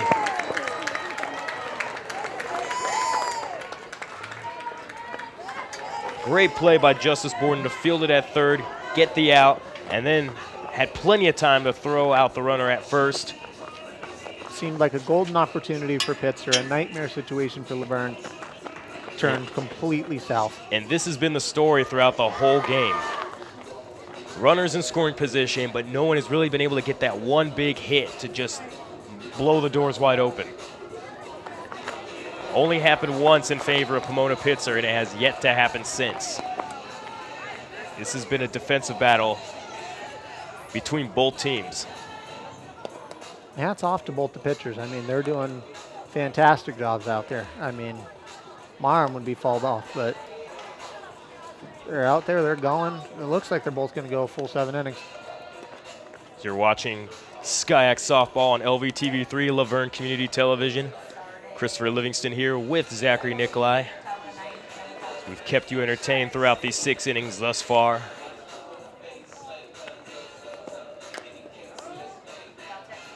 We have another inning to go as Laverne gets ready here for the bottom of the 6th with Sienna Kendricks warming up to take her place in the batter's box. Can this be the inning that Laverne gets 1 on the board? I expect Rodarte's arm to just slow down. I expect her pitches to slow down, and it seems like she's getting faster. It's like she's getting better.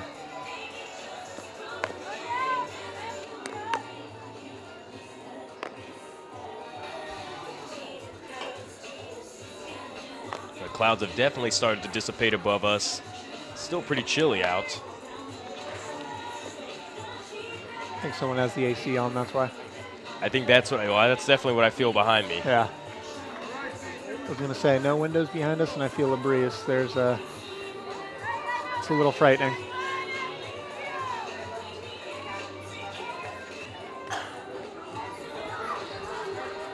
So Rodarte's ready to take her place on the mound once again. Sienna Kendricks takes her place in the box, and we're ready to go here in the bottom of the 6th inning. Can Laverne strike? Can they get a run on the board? We'll find out. Here's the pitch. Hit hard by Kendricks into right center field, but it's going to be caught. Otska able to make the grab yet again for 1 out. Both teams have been aggressive thus far, and it's fun that we get to see offense in a game that's not really high scoring. It's an oxymoron, but it's best of both worlds for me. We get ready, Melissa Garcia at bat against Redarte now. High for ball 1.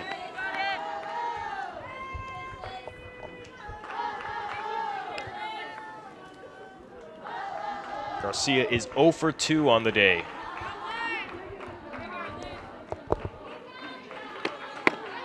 Right down the middle for strike 1.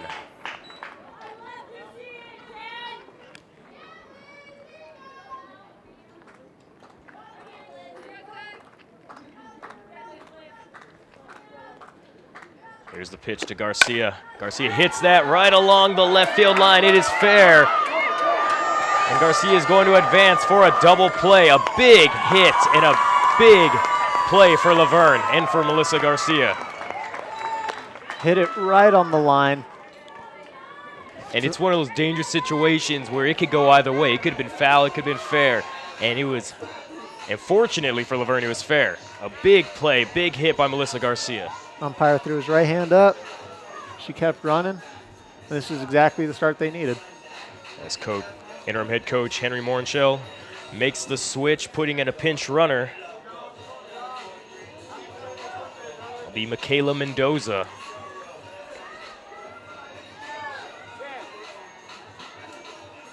Fifth running for the Leopards, number 10, Michaela Mendoza. Now batting, number 13, Justice Borden. Got to get some speed on those bases. You know, we're coming to the end of the game. Not as many opportunities. Mendoza with 1 stolen base this season.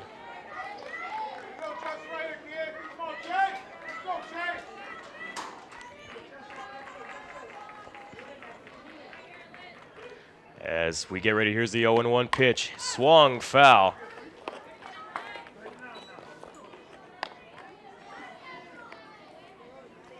Justice Borden up against Liz Redarte.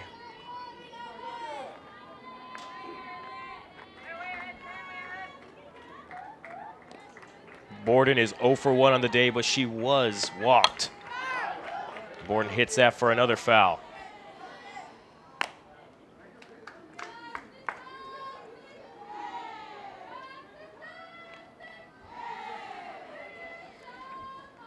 Oh and 2 is the count. 1 out. Runner in scoring position. Outside for ball 1.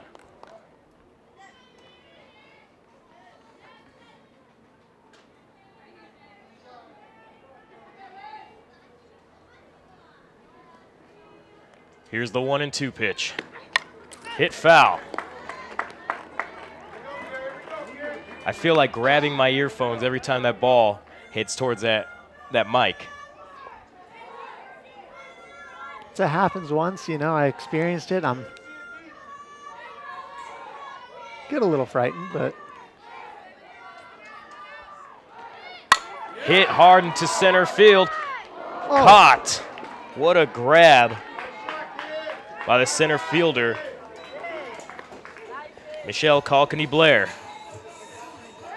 You almost saw her coach get upset. The first rule is your first step is back, and she went charging forward. Great recovery, though.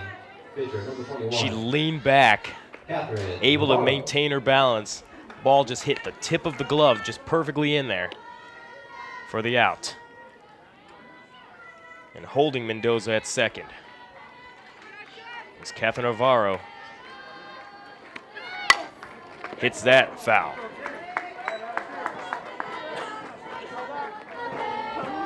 Are we going to have the same story where we get someone in scoring position and not able to bring him in? That's been the MO of the entire game.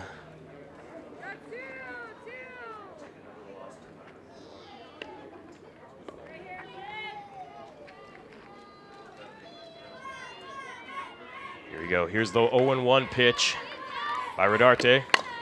Hit high, foul ball.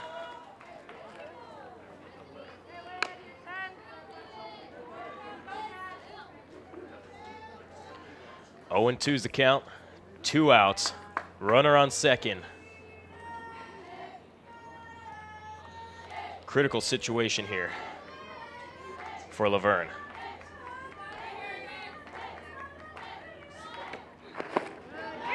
Low for ball 1.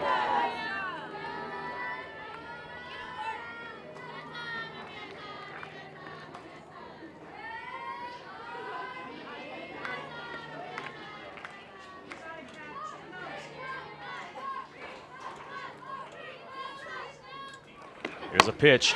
Varl swings on that, foul.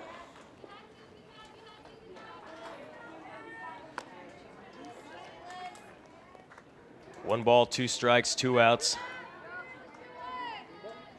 In this 1-0 ball game. Laverne trying to get the hit.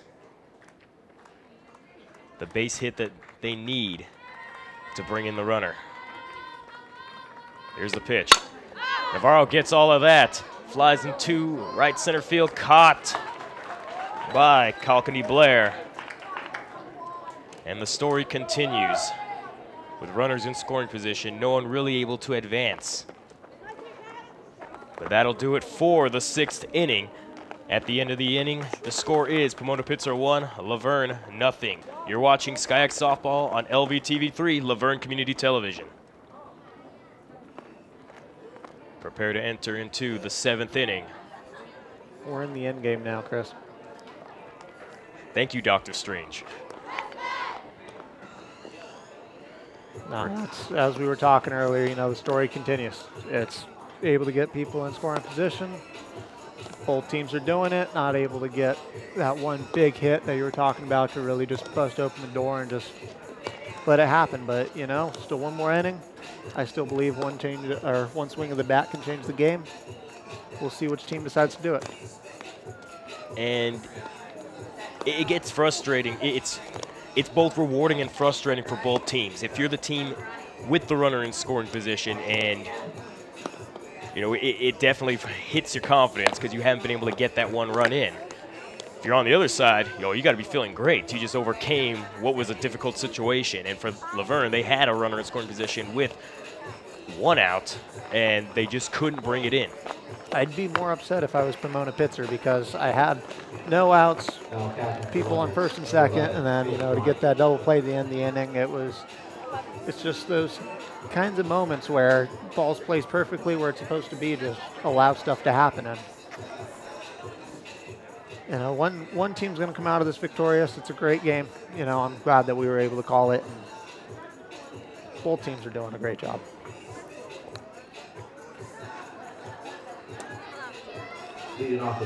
Get ready to begin the 7th inning.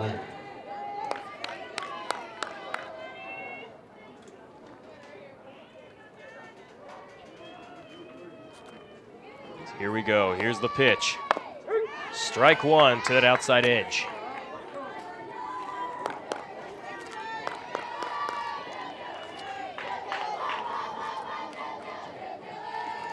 This is Taylor Lehner in to hit. Her first at bat of the game. Swung foul, bounced off the mask of the umpire.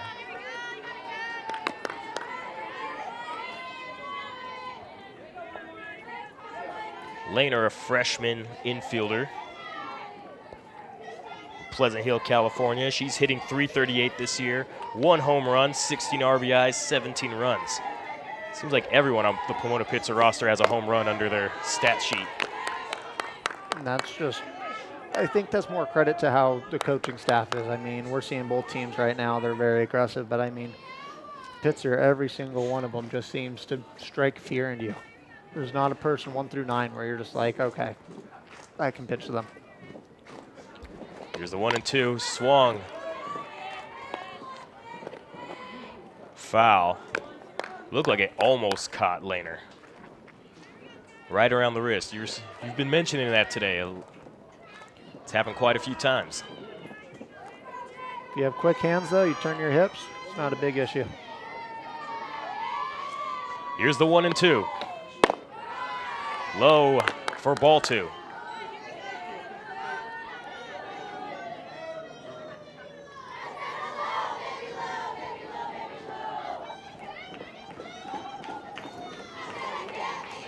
Two and two's the count, no runners on, no outs.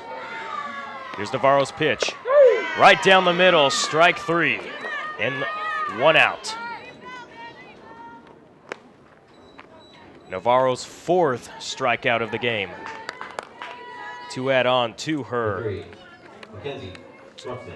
season total of 52. She sits in 3rd place in strikeouts in SCIAC.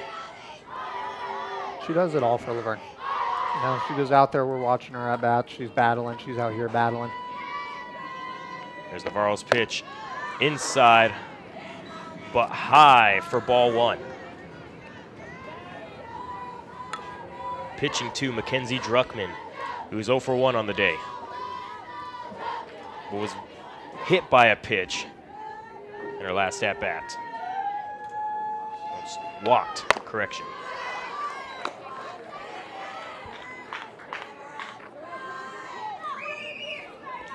Navarro with 4 strikeouts, 3 walks, allowing 4 hits and 1 earned run over 6 innings. Outside corner, strike 1.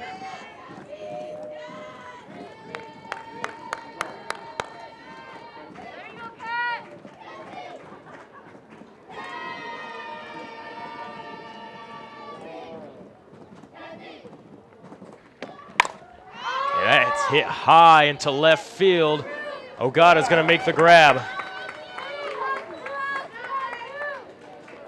Second out. It's dangerously close to the wall. It was right there. Number 9, Olivia Campion. I thought she was going to back up into it. So 2 outs. Olivia Campion, who has contributed the only RBI of the game.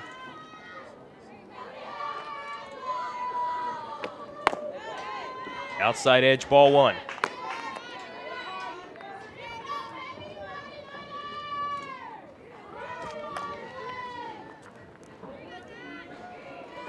Navarro going up against Campion.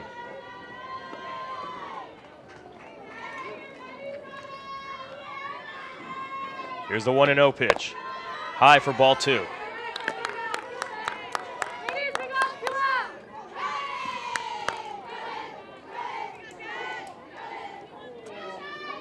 Pomona-Pitzer trying to add an extra run to their lead.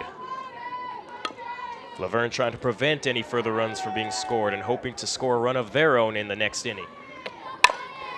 Hit by Campion to left field. Ogata's going to field it, but a base hit for Pomona-Pitzer.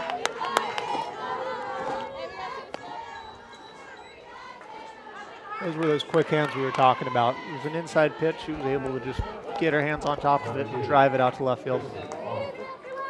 We return to the top of the lineup, Kristen Hong.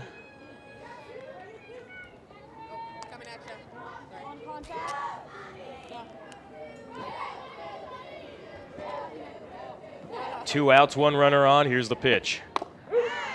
Outside edge. Strike 1.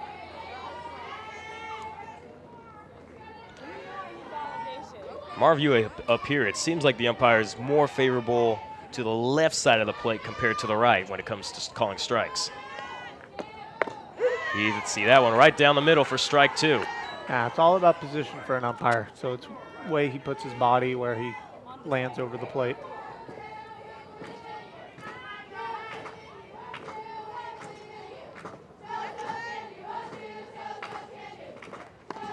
Here's a pitch, swung foul.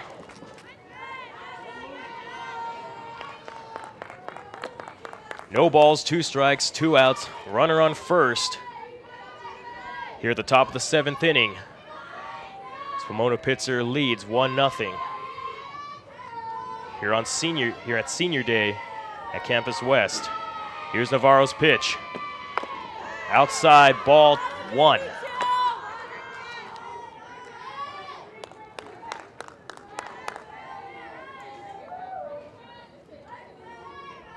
Kristen Hong has not registered a hit in this game. Here's the 1 and 2. High for ball 2.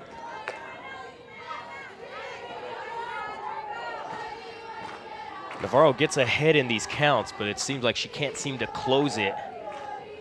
It's happened on multiple occasions, and most of the time it ends up with her walking them. Here's a 2 and 2. Swung foul.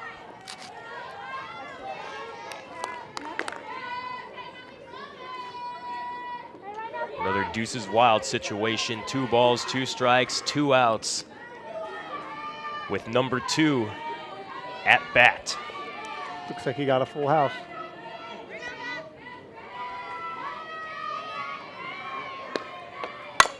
Hits that into center field. Caught by Carly Condon. She was able to make the grab in the outfield that time. Big grab.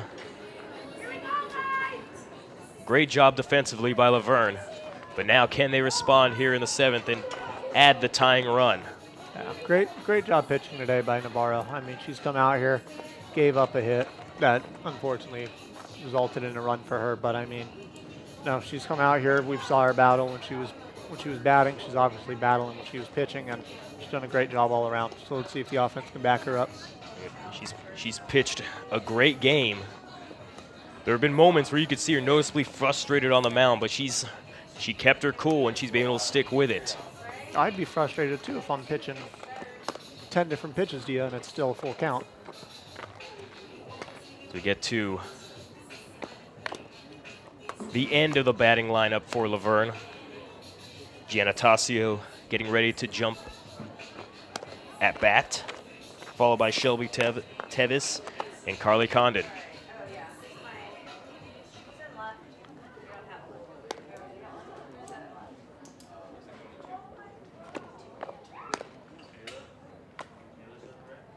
As Rodarte warms up for her 7th inning.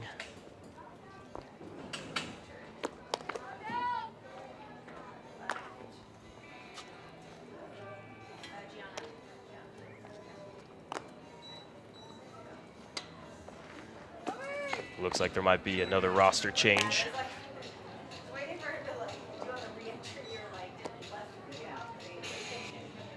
So I love sports, Chris, because you can't write them. There are certain things that happen in sports where it's just wild, and for some reason I have a feeling that we're going to have a little senior day moment here. I think we're going to have a senior step up big. I don't know. I believe it could happen. Like I said, I've seen some magical things happen, not only with the softball team, with the baseball team, just sports in general. Here's the pitch. Strike 1.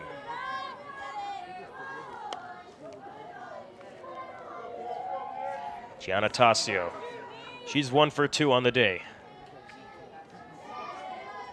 Can she get a hit? Another hit. Inside, strike 2.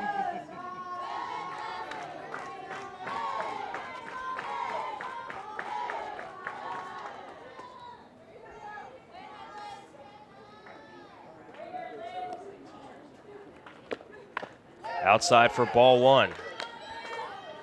Rodarte tried to catch Giannatasio off guard on that, to try to catch her swinging.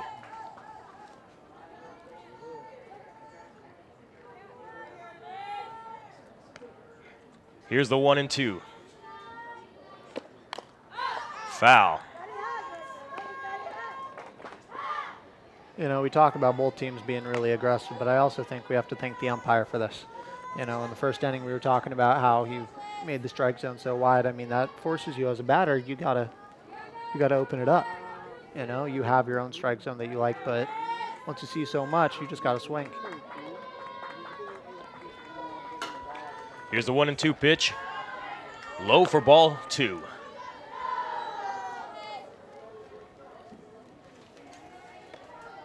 Giannatasio sticking with it.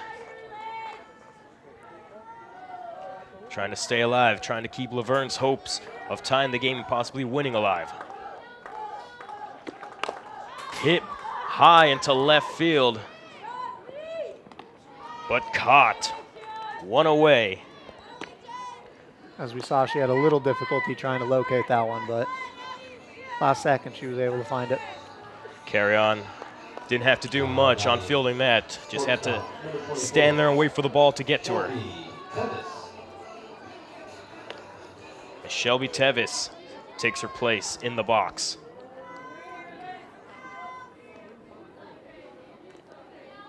Here's the pitch. High for ball 1. Tevis over 2 on the day.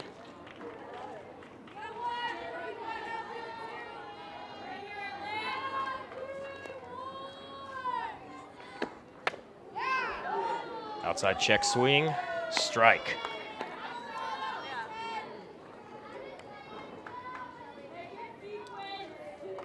One and one is the count, 1 out.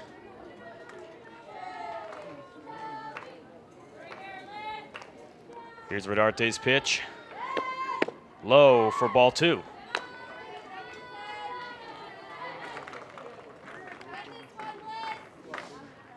Tawny Mack in the on-deck circle, warming up.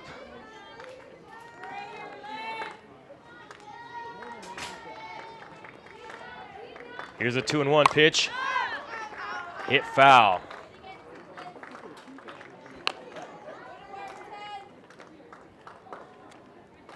Every pitch, every swing, every hit is critical at this point in this game. See if they're able to produce. Here's the pitch. Foul. Count remains at 2-2.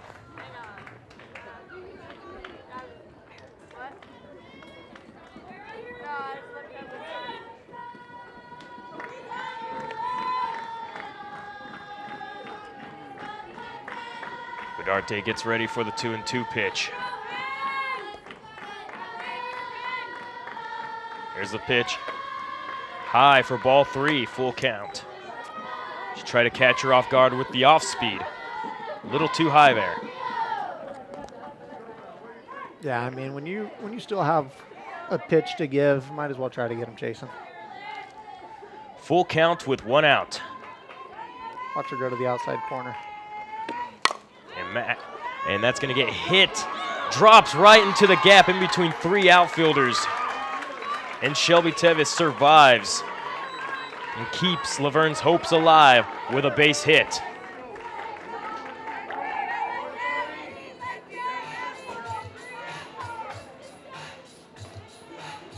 That's what you do. Both teams seem to just be battling. They're surviving right now. Kalkany Blair, Carry On, and Deathridge had trouble communicating who was going to make that grab. That's the second time we've seen that happen with the outfield of Pomona-Pitzer. With a ball where you think it would be caught, but just a miscommunication, the ball drops right in front of all of them. This last one seemed a little more difficult, though. Here's Tawny Mack. Takes strike 1. The outside edge. That right side of the plate, that part of the strike zone has been the iffy part. It's gone either way. As the fans in the crowd are letting the umpire know right now. There's a pitch. Swung. Strike 2.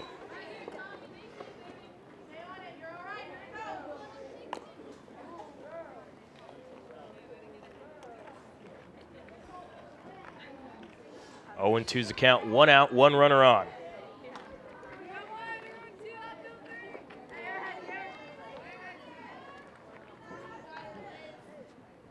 Tawny Mack going up against Rodarte.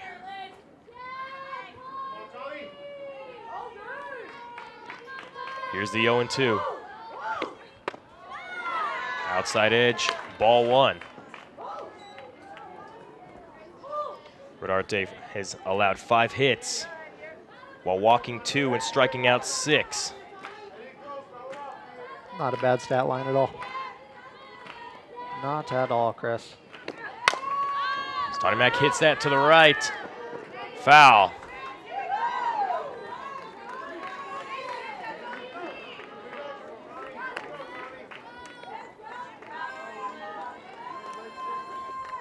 Laverne's hitters have been hitting it, but it's gone everywhere but in play.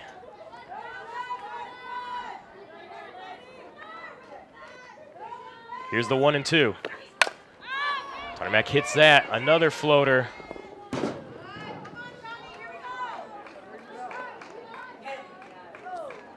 As Druckmann lost track of the ball. Is that what happened? I just saw her look up and then she ducked. I didn't know. That's what it looked like. It looked like she lost track and ducked because she thought it was coming right at her. I got scared for her. I didn't even know where it was going.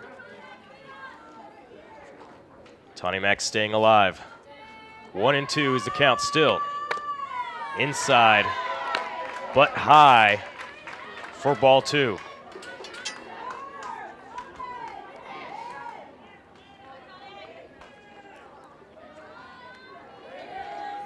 You gotta love the drama that's unfolding before us. I'm getting a little antsy. What about you?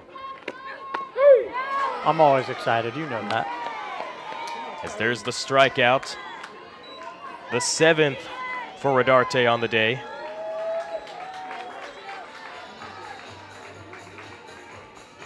I was going to make the joke that I was antsy probably because of the energy drink I just drank, but That sounds serious. I'd contact a doctor. As we have a senior up right now, Chris. as Carly Condon comes up to bat, can she produce the senior moment? She hits that in play.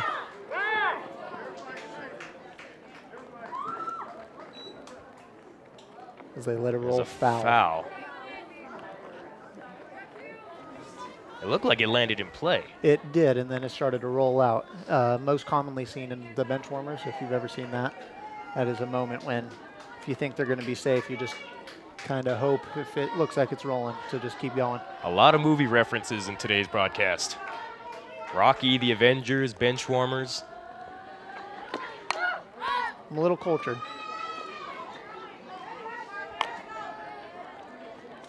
It's 0-2 is the count. 2 outs, 1 runner on. Condon is 0 for 3 on the day. Senior day, game 1. Outside edge. Ball 1. Can she create that senior moment that Zach feels might occur?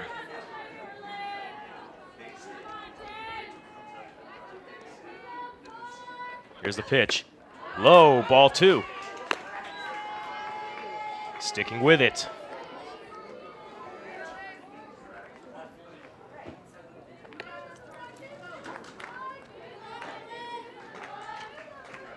Two and two's the count, 2 outs, 1 runner on.